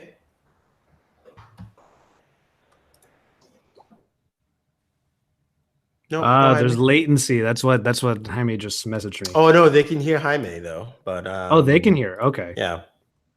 I'm hungry. All right. BRB. We can hear you. Okay. Good. All right, so talk away. Again, Ask questions. I can't hear him. You need to change your mic settings. I mean, not your mic. Not you, Jaime. Jaime, you're good. Jaime, you're good. Okay. I'm talking about. I guess I'm the middleman here. I don't know what's going on. Yeah, because I can hear you guys just fine. Yeah. All right, Josh, jump out and jump back in. I'm trying to. It's funny how he can hear me and I can hear Jaime. I must have some powers. Yeah, exactly. I bring people together. It has nothing to do with that T-shirt you're wearing. Because I'm beautiful inside, of course. Greetings from the glorious United Club in Newark International Airport. Ah, yes, your favorite place. I hate this airport, man. Lord, does anybody have a drink? No, not yet. But okay, but since we're talking about the P30 Pro and you spent the most time on that device, and yet you have it in hand. You mean this one? Oh, you've got the red one. Oh my God! You know what? Forget you. Of course. Forget you. How about we just end this call right now? What do you think? Ooh. So what do you think about the P30 Pro? Guess what I have here too? P30 Pro. It's another in P30 blue. Pro. Oh man. Okay, so judging by the photos, and I just finished filming a video in Paris about my experience using it. I love the concept of the lossless zoom, but I'm having a hard time noticing a difference between the hybrid zoom that we had up to 5x with the previous Mate 20 Pro. Does that make sense? I disagree though. I mean, at least just from images, because my Mate 20 hybrid zoom, I didn't like that at all. Exactly, and so it's good, but I can't say that it's like wow, great. Well, okay. I mean, I will have to see more for myself because the reason I'm saying is that the images that Daniel took and sent to me, I was impressed. They are impressive. Don't get me wrong. I was just never impressed with the Mate 20's hybrid zoom. I didn't even like it at all. Yes, but it was better than anything else out there. You have to agree with that. And so it's like the P30 Pro is better than anything else out there. I don't know, man. It feels like if they still have more work to do with the software in order to make that zoom more usable, not just from a sharpening perspective. There are things like, for example, the AI does certain things like oh, hello, Josh. Can you hear us? Can you hear us? I can hear you. I can't do two calls on the same computer, so that's why I gotta go here. Okay. Oh man.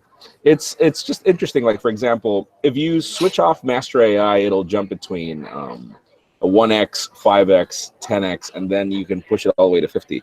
But then if you switch on Master AI, it'll detect what it sees and be like, you know what, 5x is too cropped in. Let me give you a 3x tier. So it's really hard to figure out how to pull that. And I wish that they had like more options. And so it's not like, when you grab your camera lens and you grab the zoom ring, and it has a very practical way to move in and out of a subject, and you can notice that it's lossless. This is like, it's periscopic, but it's a direct jump from point A to point B, and trying to jump in the middle is the user interface. It needs a little work. Yeah, but I don't even think they can jump into the middle that well, though, because if it's periscopic, you're going through different lenses, right? Exactly. So why shouldn't it be possible? It feels like, that's what I'm saying. It feels like that instead of 3x, like on the Mate 20 Pro, it's 5x. It's just, it doesn't feel like if it was a periscopic thing. It just feels like if they jumped to 125 millimeters directly. Boom. Josh, you look really good twice, man. Oh, man, that's kind of freaky. That is kind of freaky. It took you forever to actually recognize that. They must have cloned him twice. But okay, so all right, so that's nice. There's some things to work there. What about the main sensor? It's got that RYYB sensor, which should give us more light, right? So what about that? I will send you some photos, dude. I'm sure Daniel has sent them to you already, but it's like I have photos that I'm going to use for this video where it's like where I had to take a screenshot of the viewfinder because if I don't, you just won't believe that it's true. Like you have photos like this where my viewfinder is like pitch black. Yeah. You can't see anything. And then if I show you the final photo, you're like, no, that can't be possible, dude. Like this thing is just shocking. Like it feels, I love that Huawei did the demo in the presentation. Here it is. This is the photo that it took. That is the photo that it took. Can you see it? That was the pitch black image. It was a viewfinder shot. And look at Jenna right here. Look at her detail. Hold on, let me try to, damn it. Let me see if I can focus that in there now. You see her face? Yeah, I can see her face, yeah. Okay, dude, you have no idea. And this is not with night mode. Actually, this is auto. It's just auto. It's just snap the photo. It's if you use night mode, actually, it'll because of the long exposure and people are moving, it'll do a worse job with night mode than if you just auto like that. Yeah. There's no other way to describe it than shocking. Like you thought that what you saw in the presentation was BS. You thought that it was just something staged. No, it's not. It is not. It is real. Okay. Jaime, could you toggle your camera on and off? I'm hearing that your video is not showing. Okay. Camera off. Camera on. All right, so I'm talking via the Mi 9 right now. So well, I'm waiting to see if it actually comes back. I can see you, but I don't think. Oh, there you are. You're back. Yeah, you're back. Yeah. United Club Wi-Fi is the best, dude. There are like 700 people in here, and there's only seating for like 200. Oh, nice. By the way, in our live chat, since we're having some fun here, DJ Johns, to Joshua's, this is the worst timeline. What are you talking about, man? This is the best timeline. Guys, why am I the only guy that's drinking? Isn't this the after podcast? I mean, yeah, but I need coffee. Oh, come. I need food in my stomach before I do it. Boring. He's like boring. All right, so the camera is good, right? It's stunning. Anything else that they added to the device that was new and different, other than the fact that we've got reverse wireless charging, which is reverse wireless charging. They had to get rid of the stereo speakers because one of them is that. It's like the same. It's like the LGGA where it uses the screen, but the screen doesn't emit audio, and so it's only like if it were bone conduction. Except the G8 though, it uses the screen and one of the speakers at the same time. So exactly, it's both. This phone doesn't have that. This phone doesn't have that. It's a mono speaker. It's a mono speaker. It's very loud. It's not bad. It's just if you cover it, that's it. That's the only bad part. It's just that very like tiny slit, that little tiny area at the top, that little slit, right? So there's not a whole lot emanating. Yeah, but here's the thing. Like Michael Fisher did a call, like he was on the phone for like 20 minutes over, I don't know what he was talking to or who, but he just hung up the call and he was like, this was a surprisingly good phone call. Like way better than I expected. I still haven't made a phone call with this thing, so I can't tell you. I'm about to land in a country where people actually do make phone calls, so I'll let you know how that goes. Okay, all right. So you like it. So what about the P30? How different is that from the P30 Pro? If somebody's thinking... So if you want a P20 Pro and you didn't buy it, go for the P30 Pro. That's what you do. Okay.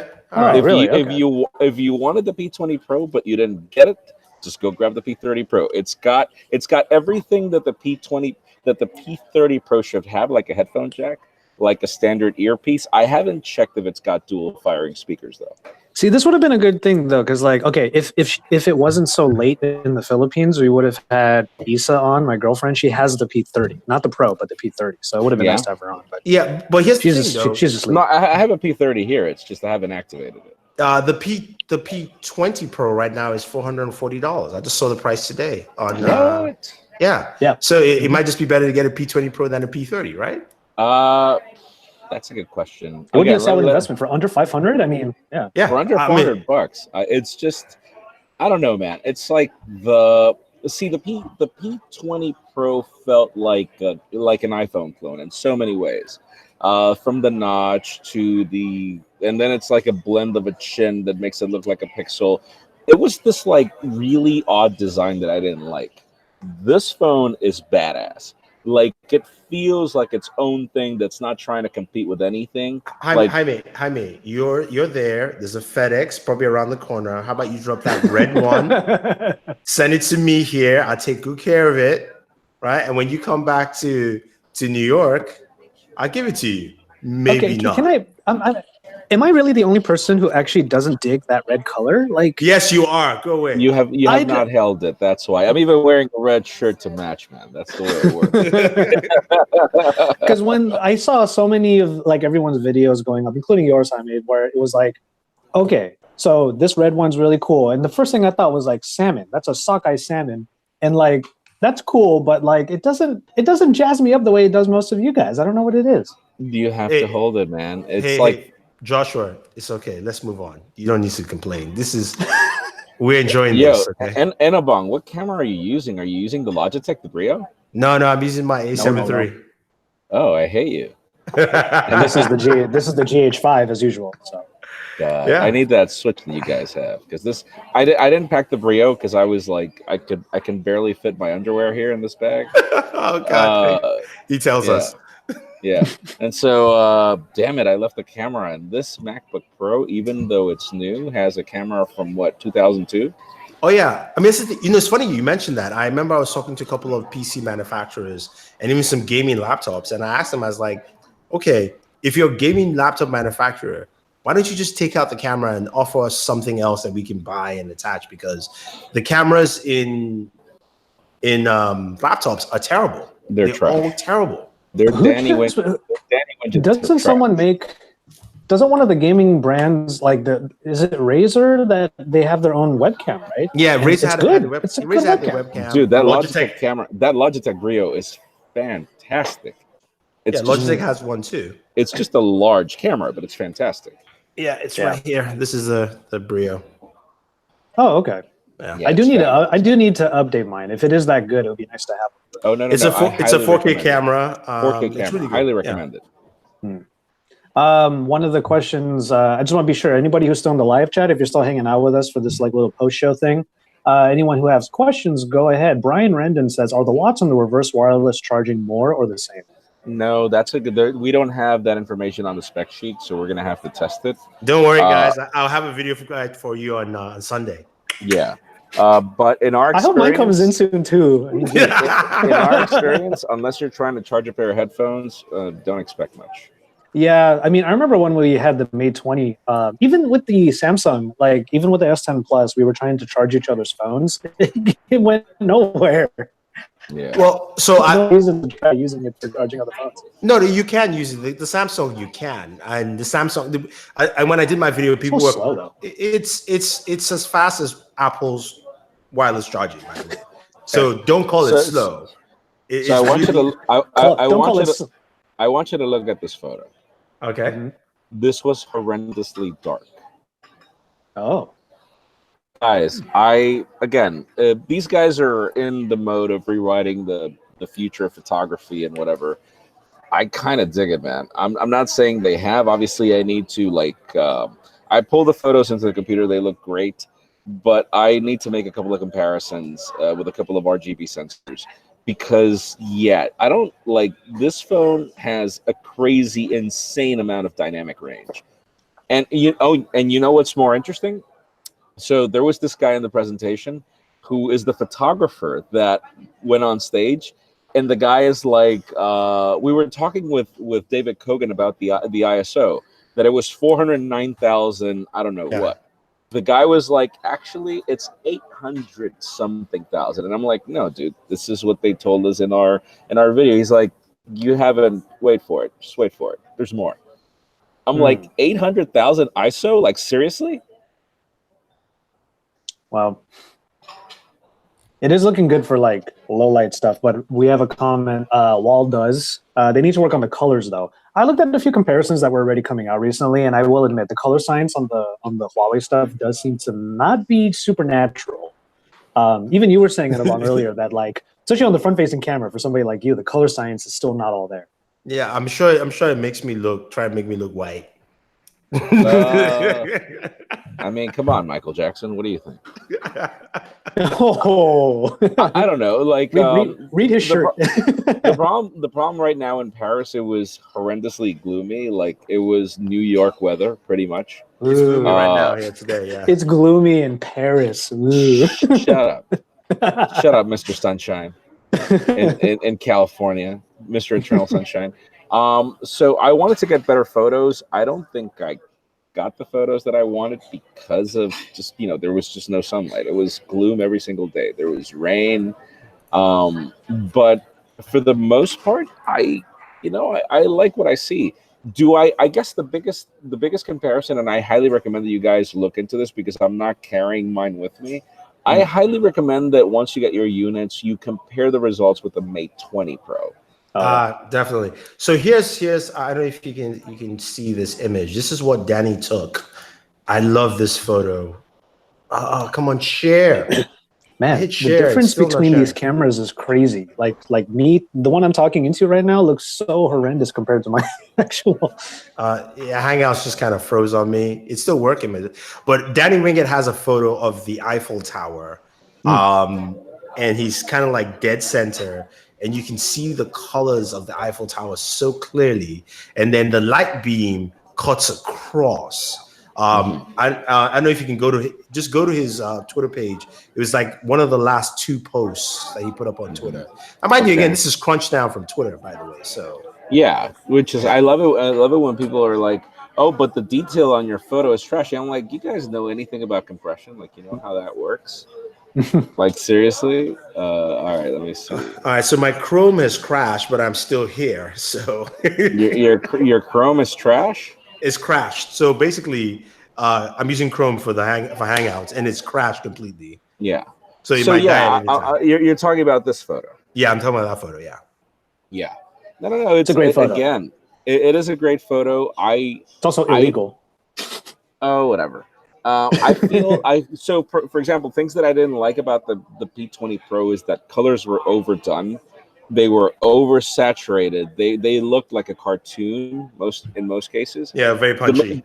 The Mate 20 Pro toned that down significantly, and now the P30 Pro does it even more. Like, I posted a photo of a coffee, a cup of coffee that I was drinking, and the reason why I posted it is because I can see that like toned down film-like grain really well here, and so I see more of that with the P30 Pro, which I really like on the Mate 20 Pro.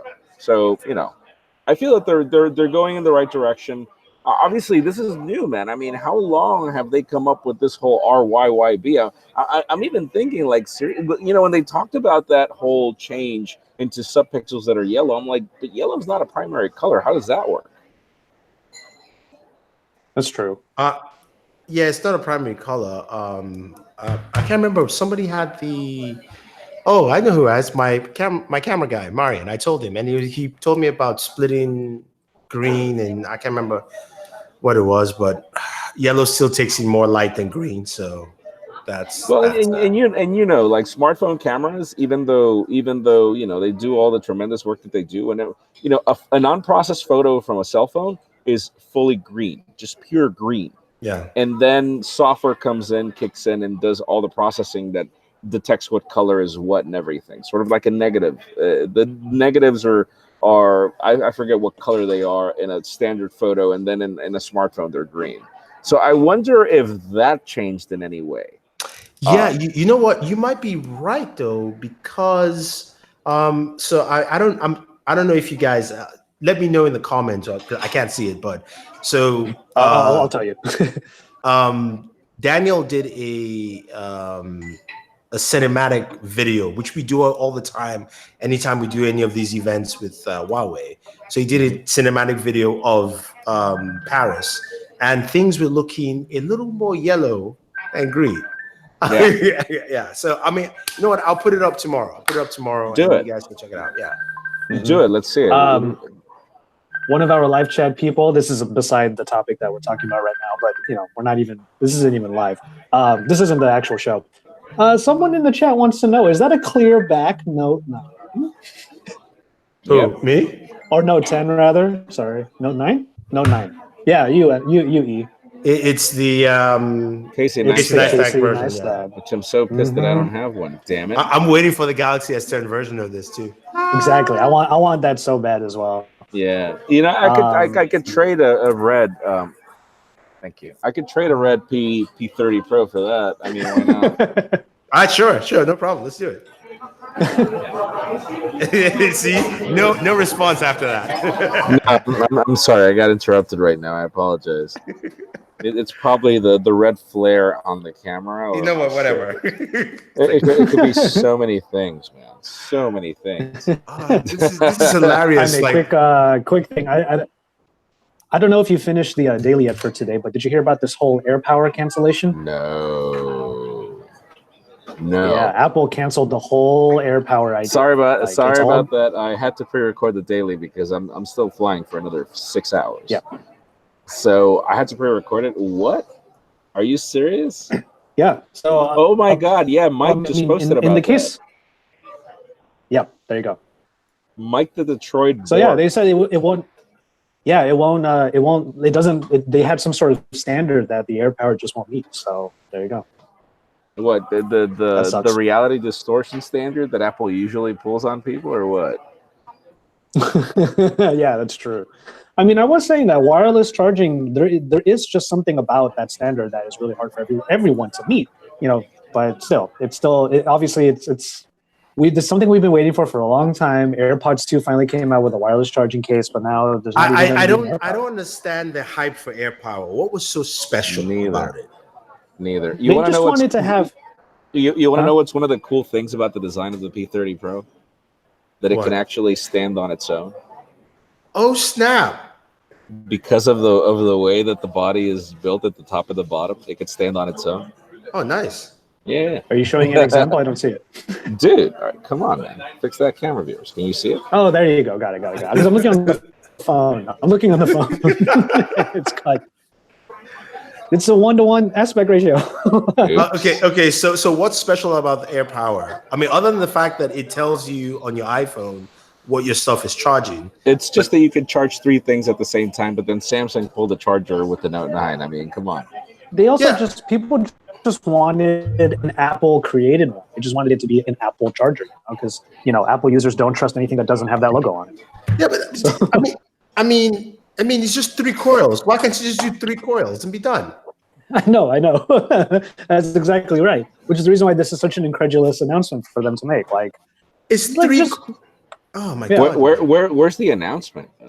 It's a lot of people are reporting it. TechCrunch just reported it. I think Engadget probably has recorded it right now. Oh my God, that is so unlike Apple. Damn it. Apple officially cancels AirPower. Yeah, they don't officially cancel AirPower. They apologize this week for MacBook keyboards. Yeah. Right. Official apology. So yeah. Fashionable charging. After much effort, we've concluded that AirPower will not achieve our high standards, and we have canceled the project. We apologize for those consumers who are looking forward to this launch. 2 of them. We continue to believe that the future is wireless and are committed to push the wireless experience forward. Send Dan Riccio, Apple's Senior Vice President of Hardware Engineering. Okay. Yeah. The whole snap. Do you see? We should do casual lives like this more often because we just got a $50 donation from I Am Blur. And you know what? Oh, God. Like, the shouts out to you, bro, because not only did you donate, you also shouted out my new channel. Thank you. That's awesome. Josh, the biggest tech news of the week is Josh's new gaming channel, JV Plays Games. That's what's up. Yo. You're like, yep, definitely. Do you actually play, bro? Yeah, I'm on. I've been playing. Well, we were talking earlier. Just to give a quick shout out to it, because just to connect it to Pocketnow and all the stuff we're doing like currently. I actually released a video this morning without a thumbnail because I have not time to make one. But I released a video this morning that was recorded off of the Black Shark 2 playing PUBG Mobile. Ooh. So if you guys want to check that out, search JV Plays Games. No. I mean, do you actually play? Like, when are we gonna play and see how well you play? That's what I mean. I mean, I may technically calling you out. I'm gonna grab something to drink. Maybe we could play. Let's do it. I need to test all my new gaming hardware, man. Dude, Logitech really hooked me up. That mouse and that keyboard are fantastic. Like, why don't I bring my capture card next week? Because we're all going to be meeting up next week. We can't say for what yet, but we're all going to be meeting up sometime next week. Why don't I bring my capture card and we'll do some JV Plays Games together. All right. So is that a horribly messy sounding mechanical keyboard that you have? Is it wired or wireless? Which one? I'm not using one right now. No. That keyboard that you have, is it wired or wireless? Which keyboard? Where? The one that you're always using that's noisy AF. Oh, it's wired. It's wired. Yeah. Oh, okay, good. Because the mechanical one that Logitech sent me is also wired, and I'm like, oh, okay, fine, all right. Mm-hmm. It's cool. Wireless and mechanical keyboard don't quite go together in the computer world. Yeah, I was about to. They're trying to make them, but it's weird. Like because you want to have that N key rollover, and it doesn't work wirelessly. It does. It does.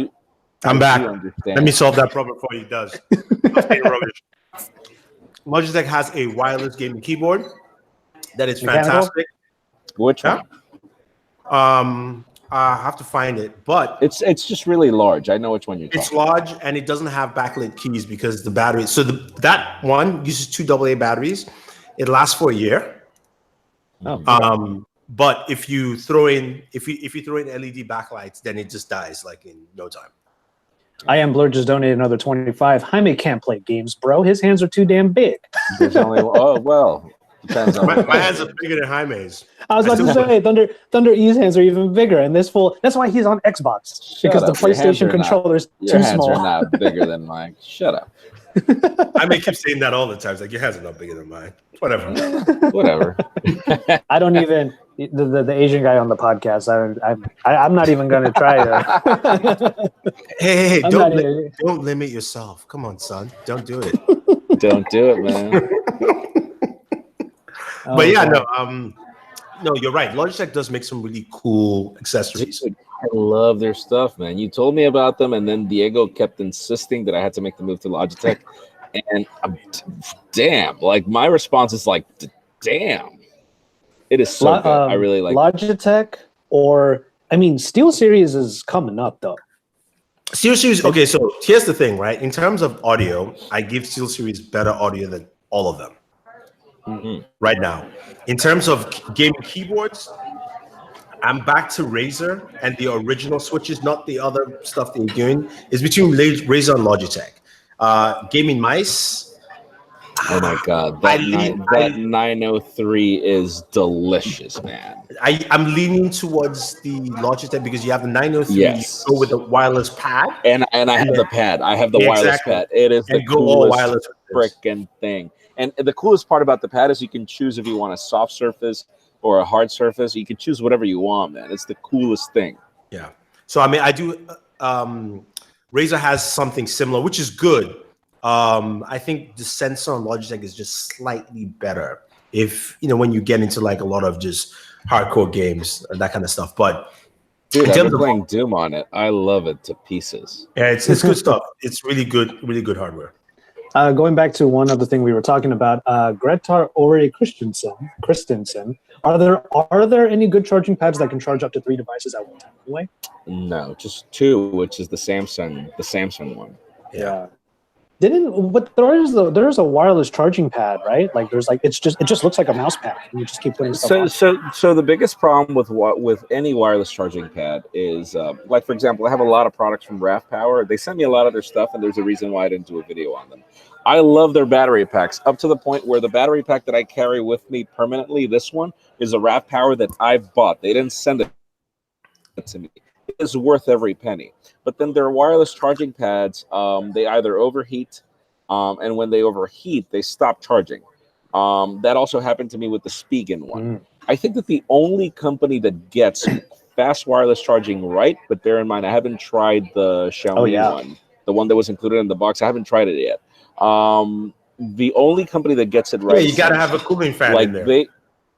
You have to have a cooling fan. The Xiaomi one is but then there's actually vents on the bottom, so to give our audience a little bit of that, it does have a cooling fan. Yeah, no, ventilation is necessary if you want fast wireless charging, you need ventilation. There's just no way around it. And it's not like if you can stick a fan beside it. No. It has to be internal. Don't try to invent. It doesn't work that way. Exactly. It's like making your own. It's like making your own whiskey. If you mess up, you go blind. What kind of whiskey have you been doing? Oh, you've never heard those stories before?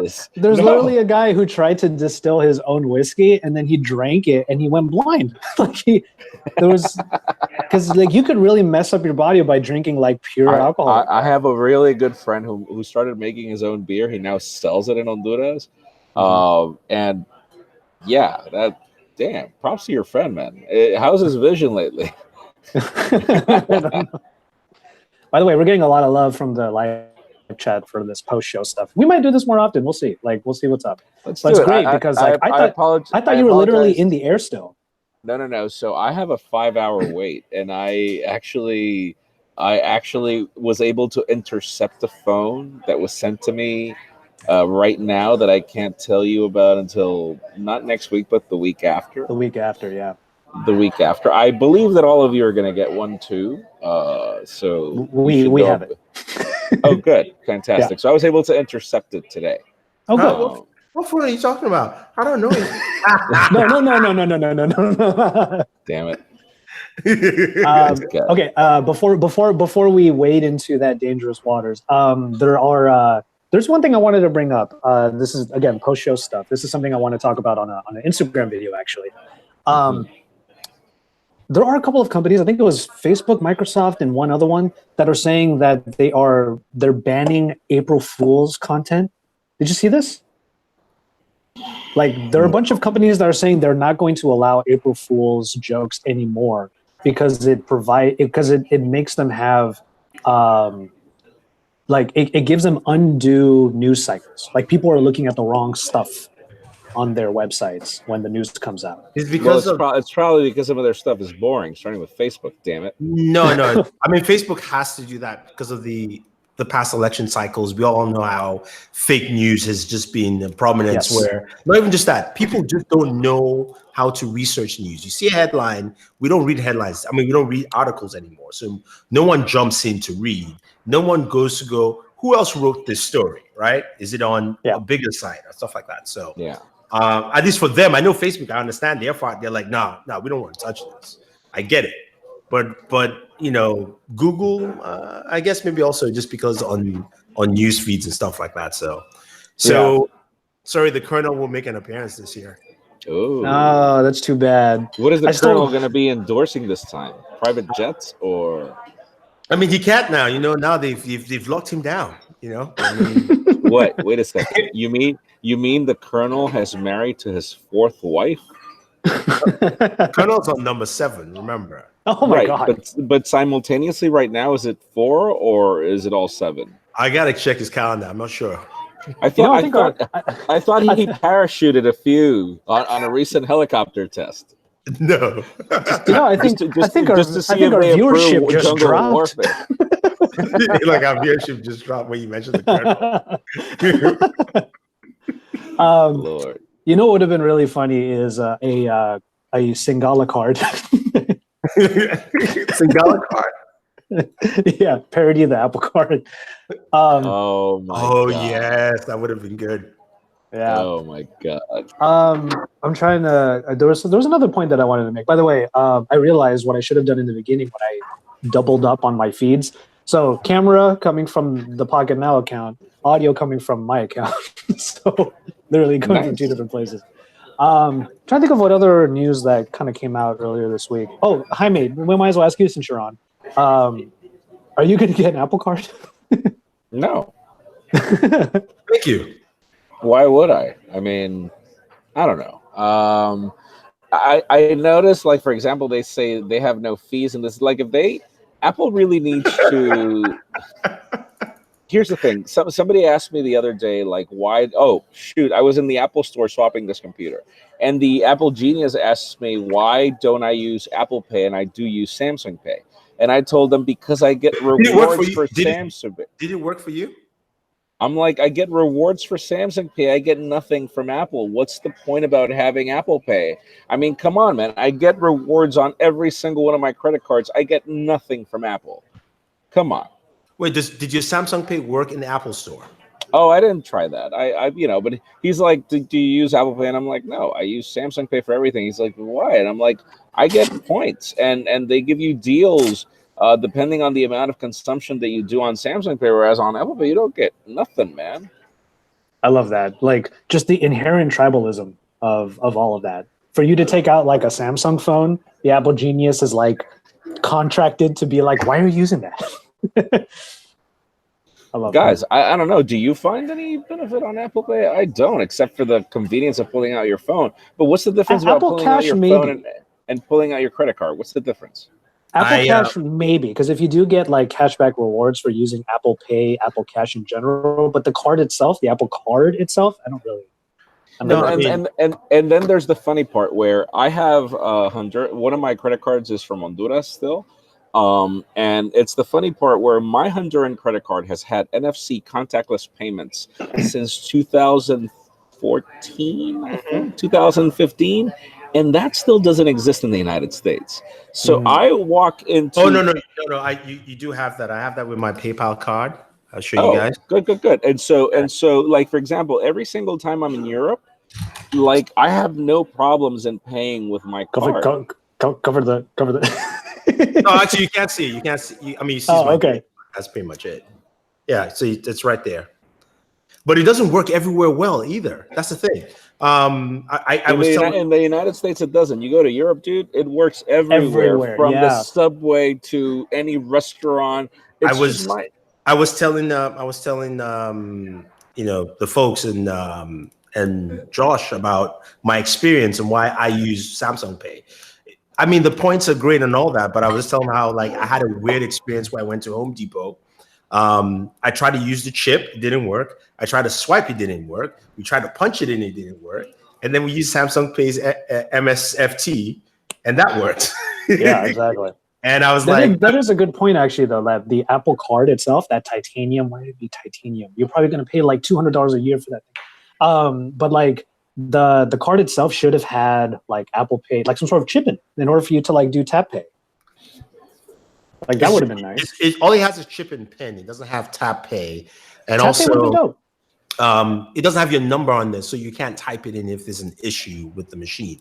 I always tell people, I was like, I use Samsung Pay because I live in Brooklyn. The only two ways you pay in Brooklyn, either old credit card machines or cash. That's it. Yeah. I mean, no one has. I mean, there are a few people who use Square payments, but nobody's really using Apple Pay or NFC payments or Google Pay. It's literally Square, cash, or super old credit card machines. Because why change it? Yeah. Brian Rendon, USA is lacking payment methods. 100%. Like Jaime just said, in Europe, there are so many different ways that you can pay. They all work. And in Latin America, there's contactless payments everywhere. It's hilarious because Michael Fisher, when Michael was still working with us, we were trying to pay for parking in Vegas at CES when we landed, and the card system didn't have a chip, it didn't have anything. It was only contactless, which is hilarious. I don't know why, or you pay cash. And so I'm like, oh, give me a second. Beep. I tapped it, and this was like 2015, man. 2015 or something like that. And he's like, how do you have that? I'm like, yeah, I know. I mean, remember, right? Japan had contactless payments since 2007. Yes. Or 2000. No. My bad. Sorry. Earlier with the old Nokia phones, you could still do that too because they had NFC. Early 2000s. So I mean, we are way behind in this stuff. Tomorrow's Weekly, you don't have NFC payment with bank accounts here with your phone banking app or the bank pass over there. It's like rare. It's very selective. Like meanwhile in the UK, this will be one of my favorite stories from the UK. You don't have to buy an Oyster card anymore. if to use the subway if you have some sort of contactless payment like Apple Pay, Google Pay, Samsung Pay, because you just tap your phone to the same terminal, the same exact terminal, and it will just take the money out of your pay account. Dude, try to make a payment in the United States in the MTA, dude. Like any subway is like. Oh, so MTA's contactless payments is coming this spring. It's coming this spring to 4 stations, man. There are 800 miles of No. It's more than 4 stations. I've seen it in at least 5. Sorry. Actually, I'm gonna say I've seen it at least 5 places. But God, the MTA, dude. The MTA is the worst. No. Here's the thing, though. What if MTA still uses a swipe mechanism, right? Swipe? Magnetic strip? Yeah, magnetic strip, but it's a very thin card. Credit card. Who would benefit from that the most? Samsung with Samsung Pay. Have you tried it there? No. It won't work. It only works with their cards. So unless you could load your card in there or something like that, then yeah, sure. Which would be great. I mean, if you could refill your MetroCard directly from Samsung Pay, that would be genius. Oh no, and then have your card in there? Yeah. I'm losing MetroCards all the time, and I have no idea how much money I have left in them. It's the worst. It's the worst system. You have to stop by one of the machines just to know how much money you have, and I'm like, dear MTA, this is New York. Nobody has time for that, man. Yeah. Nobody has time to stop and see if there's money. You have to get a special kind. I forgot which one, which you can refill, and then you can check online to see where. I forgot which card it was, but somebody was telling me about it. So there's a special one you can actually get. Let me actually open my window here and get some light in this. There's one comment in the live chat for you, Jaime. MJA. Jaime not saying his name in the daily is an April Fool's joke. Can you imagine that? On April 1st, you should do that, where you go, and then it goes right into the intro. My name is, and we're going to be talking about this today. I'm Pocketnow, and this is Jaime Rivera. My name is Enabong Etse, and this is... All right, that's not a bad idea. Using other people's names. I'm going to give everybody agita because they're like, he didn't say his name. Oh, boy. Anyways, let's see. How much more time do you have before your flight anyway? Oh, my God, 1 hour. Okay, 1 hour. 1 hour before we board. Okay. Well, I'll tell you what. Let's give it maybe 5-10 more minutes. Anyone in the chat still around? Like, if you have any more questions. It's just a matter of wine. That's the thing. There are a lot of people left here, so I mean, you can chime in. Okay, yes, Jaime, we talked about Apple TV, TV Plus, and all that stuff. I called it trash. Your thoughts? What do you think about it? Oh my God! So did any of you see Dieter Bohn's video in The Verge? No. You have to watch that video from Dieter, man. Dieter's awesome. And he's like, I don't know why I got invited to this thing. He's like, what just happened right now? Like, we walk in and it's, it's one of these presentations where you get to see a lot of services that are not live yet. And some of them are not going to be live until August. And the only thing we can talk about really is Apple News Plus. And then everything else we can't even test. So what just happened? He's like, we just had Apple just announced a couple of iPads and a new pair of AirPods separately. Why wasn't it backwards? Why didn't they do an event for those iPads and the AirPods and do their music thing separately or whatever it is that we just saw? Everybody's confused. I think what they should have done was actually announce all those products and talk about how entertainment focused and how you can watch all the shows on your brand new iPad, your brand new like all that kind of stuff. Would say, hey, at least now we have an ecosystem with our products and with our services that you can use. So there's argument, and I have to agree with it, is I think this was just their stock has been down, their sales have been down. It was a flex. And this was just like, company, investors, we're doing something, just we need more time. Yeah. It was a flex. It was literally a flex. They got all these Hollywood people in. And you know what, to that point earlier, I was actually kind of in it for a while. Like, I was happy to see Jason Momoa. I was happy to see Camille Nanjiani. I was actually trying to think intellectually about the content that they had. And then they had Oprah come. And I was like, oh, dope, Oprah's there. And the Hollywood craziness, and I'm from LA, even I get annoyed with the way that Hollywood can be, being from here. Like, when Oprah went up there and she was like, and we're going to do this with Apple. The moment she said that, I was like, I can't do this. I can't. I'm Okay, so I can't take this anymore. So Oprah has her own network on YouTube Premium. Like, I'm trying to understand. Like, she has just one show on Apple. Then she has her own network, but just one show. So, speaking of Flex, I'm looking at the stock chart for the last 5 days. At the beginning of the announcement, around 12:30 that day, the stock hit $190 per share, dropped down after the announcement. It always drops initially, yes. It dropped down to $3, then went up the next day to 191, and then it dropped down again, and now it's a little bit on a steady path, about 189. So it's gained about $1 roughly. That's what I would say, yeah. But which is not what they wanted. So the problem with their flex here is that they didn't flex the right way. They didn't actually do the announcements the right way in terms of, like, if you look at like Disney has not officially announced its service, Disney, whatever it's going to be called. Disney, but their stock keeps going up. It keeps going up because what they did first was said, we're pulling all our stuff away from Netflix. Everybody was like, Disney service is coming, right? And then through the trades in Hollywood, they announced there is a low-key TV show. There's going to be they're filming right now. There's KOTOR. There's Loki. Yeah. Star Wars. Star Wars. Are you serious? I mean, they're not messing around. So when you mention those things in the trades, everybody goes, "Where's that going to?" Oh, our new service, but we're not ready to announce it yet. That's the kind of flex you do that investors are ready. Plus, you now have all these movies. Captain Marvel has come out. Endgame is coming out, and then they said Captain Marvel will be the first movie to be on their streaming service that's straight from theaters. So you're going, oh, okay, that's roughly in about 5 months, right? Ooh, I'm excited. Like it's getting that buzz out where you build it up for people to get excited. Apple just showed us a bunch of celebrities, no content, and I'm like, I don't care if it's Spielberg, man. Like, I'm sorry, doesn't matter. I don't care if it's JJ. I don't see anything on stage. I love you, Aquaman, but sorry, this is not the same thing. So I think that's where, man, it's going to be interesting to see. Would you get their service though? Disney? I love Disney. Disney TV Plus. TV Plus. I meant TV Plus. All right, man. Here's the problem. I already have YouTube TV and I love it to death, man. I can't be having 20 subscriptions, dude. In the end, it's going to be all about the content. And so if they weren't able to show off any content today, how's that Runner's World working out for you? Holy crap, man! It's just.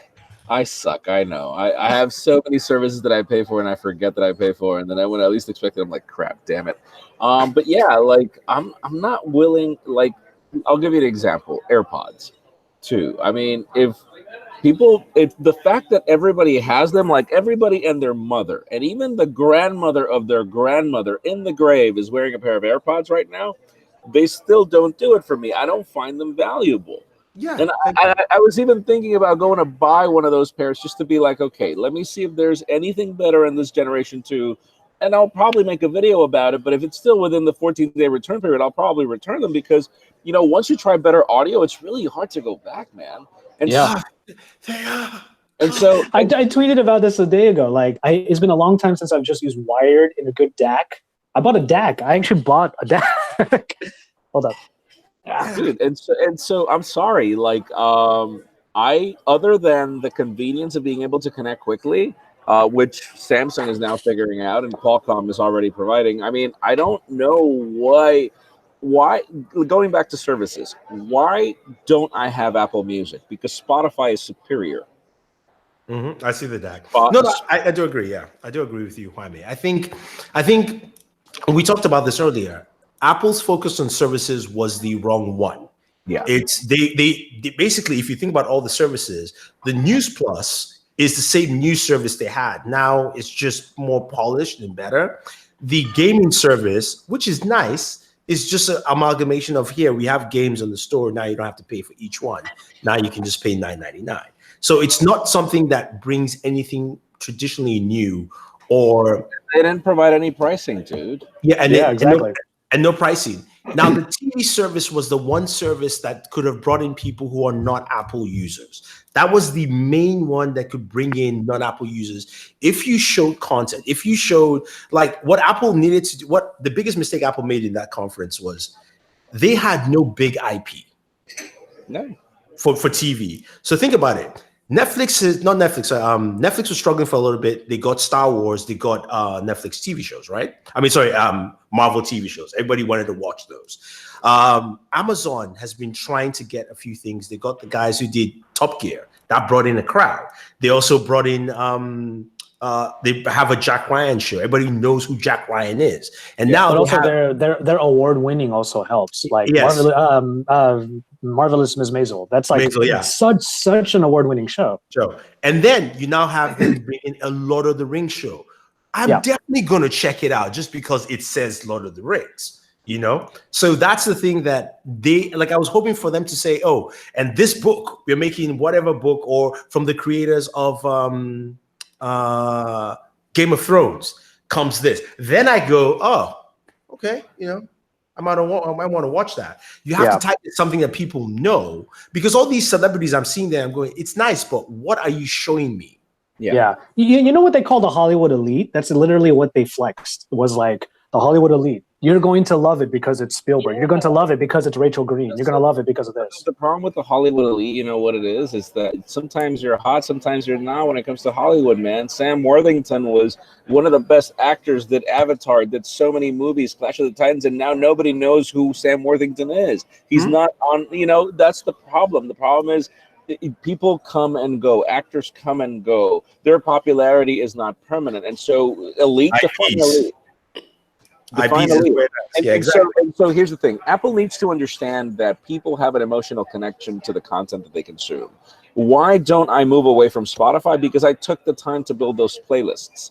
The first thing that Apple needs to do is what every Android phone has done, which is figure out a way to make it seamless for you to transfer your stuff from an iPhone to an Android phone. That they need to, if they want to pull people from Spotify to Apple Music, they need to figure out a way to make it seamless for me to not lose the service. But then again, if I can't follow somebody else's playlist, if I can't collaborate playlists with other people, I could give two craps about Apple Music, man. Oh, the following people's playlist was something because I remember I was talking to Sam, and Sam's still on Google YouTube Music now, and he was like, "Why do you like Spotify?" I was like, "Look, because you know me, I'm an old school music person. I don't listen to a lot of new stuff. But whenever I hear it, I go, what's that?' And they're like, oh, I've got a playlist. I was like, yeah, you know what? Send me that playlist right now. Follow the playlist right there. And so it becomes a social thing. It's like it's a subculture social network for music, based on music. You can follow each other. Yeah, they are. So I've been to places in Brooklyn here. You go to a restaurant, go to a bar, and I'm eating. I'm like, man, I'm like, who's this? They're like, oh, the waiter comes by. It's like, oh, it's my Spotify list. It's like, our playlist, yeah. Yeah, not even our. He's like, no, it's mine. Like it's this week it's me to do the tunes, you know, in the bar. I'm like, for real? Okay, look, give me that. Let me listen to some of that stuff. One of the prime examples of that is in Manhattan, the Bauhaus. If you want some good old school hip hop, Bauhaus playlist. It's the playlist they play in that restaurant. And exactly. And the cool thing, like for example, if you go to any Starbucks and you're listening to a song you like, they even have cards that tell you this is our Spotify playlist, and that playlist evolves over time. And if you follow the playlist, you'll get all the music. And it's mostly Coldplay, though. Whatever. I've discovered some really good artists using that. And so, like for example, why am I a big fan of YouTube TV? The first reason, which is for me the most important, is that right now it doesn't matter if I have an Android phone, an iPhone, if I have an iPad, a Windows computer, if I have a television. I can watch my YouTube TV now on demand here or there. The second thing, which is for me the most important, is unlimited DVR for 6 months. And so I don't have to be following the damn Jimmy Fallon show. I could just watch it whenever I want. You know, it'll just record it, and YouTube wins because I'll end up watching their advertisement whenever I get the chance. And so I don't see how Apple, I'm not saying that Apple can't top that, but when you have a beast like YouTube, man, it's really difficult unless they're willing to invest the amount of time that it's taken to create YouTube the beast. Yeah. Yeah, I think for them, there's a lot they have to do, and there's a lot of money they have to spend. For them to win in this category, you have to be. So we heard that I think the rumors is Apple is spending like $1 billion or $2 for content, Yeah, and but then they're spending in frickin' carpool karaoke, man. no. It's not. Forget what even they're spending on. Right? Think about it this way: $1 billion to $2 for content. Amazon reportedly paid $1 billion for Lord of the Rings. $1 billion for one show. Netflix spends 12 to 14 billion per show. We all know how much Disney spends for all their movies and stuff that they do. So it's a matter of saying like you don't have to spend 12 million, but you got to spend more money and also focus on the right selection, if you will. Yeah, agreed. So that entire announcement event was basically them saying, "This is how we're going to fund all of the content that we have to make for Apple TV Plus." Apple do that. Like they literally became the Microsoft from Steve Ballmer, where we announced Windows Phone 7 series in January, but you won't get a product until October. Yeah. I've never seen Apple do something like that, man. And Yeah, I do not understand the purpose. I don't understand the point. I don't understand. Like Apple is the kind of company that would rather rough it out and let people criticize them before announcing a product they're not ready to show. Well, let's call it what it is, though. I mean, I've said this for years. Apple is a company that doesn't have ideas. Let's just be factual. No. I'm not going to agree with that. No. I'll tell you why I say they don't have ideas. I'm not saying as ideas as in being that they can't make something. Like right now, they're in a position where. Because when he came out earlier this year and said we are focused on services, that was where it was really key. And I was like, what new services are you going to mention for us this year? And already the services they showed, I'm going, you don't have ideas. You're basically just trying to enter a market because, and they said it throughout the whole press conference, we have over 1 billion devices. And Oprah kept on shouting it, and all the tweets and videos we see. She's like, we can be on 1 billion devices. You know how Oprah does her thing. And I'm going, that's where their mind is thinking. And it's very operational. Tim Cook is an operational guy. There's nothing wrong with that. There's absolutely nothing wrong with that. But it also shows that that's where they're thinking, okay, look, let's solidify the base. Yeah. Let's make sure that base is secure. Instead of me going, how do I get the Android guy to play here? He doesn't have to leave his phone, but he's paying me money. But this is the problem with Apple. And here's the problem with Apple, and this is where Apple needs to act up into the way technology is evolving. Mm-hmm. For Xiaomi, the phone is a terminal. It is not a way to make money. Yeah. For Amazon, all their services are a way to lock you in. They're not necessarily a way to make money. You get free shipping. You get discounts in Whole Foods. You get Amazon Music. You get Amazon Prime Now. How many services do you get for $120? So you're telling me that I have to pay TV Plus, News Plus, Apple Music. Like, how much money am I going to have to pay over the fact that I'm paying you $1,000 for that damn phone of yours? Mm-hmm. Yeah, and go ahead. Well, I was going to say that's the thing. To me, the biggest thing they should have said with Apple TV Plus to get me in is for me to go, and since you are an Apple subscriber for whatever, or you use this Apple product, Apple TV Plus is free if you have an Apple TV or whatever. Exactly. And then later on, you can say now you can get Apple TV Plus Premium, which is 4K for $5. I think that Apple has ridden on a good stream of growth, and that's fine. But the fact that they believe that stream of growth was realistically sustainable forever is literally what's biting them back. Because right now they need to focus more on continuing to keep their consumers, continue to get their fidelity based on more than just their brand. Because a lot of companies are showing off that they could do just as good, and if not better, for a lot less money, man.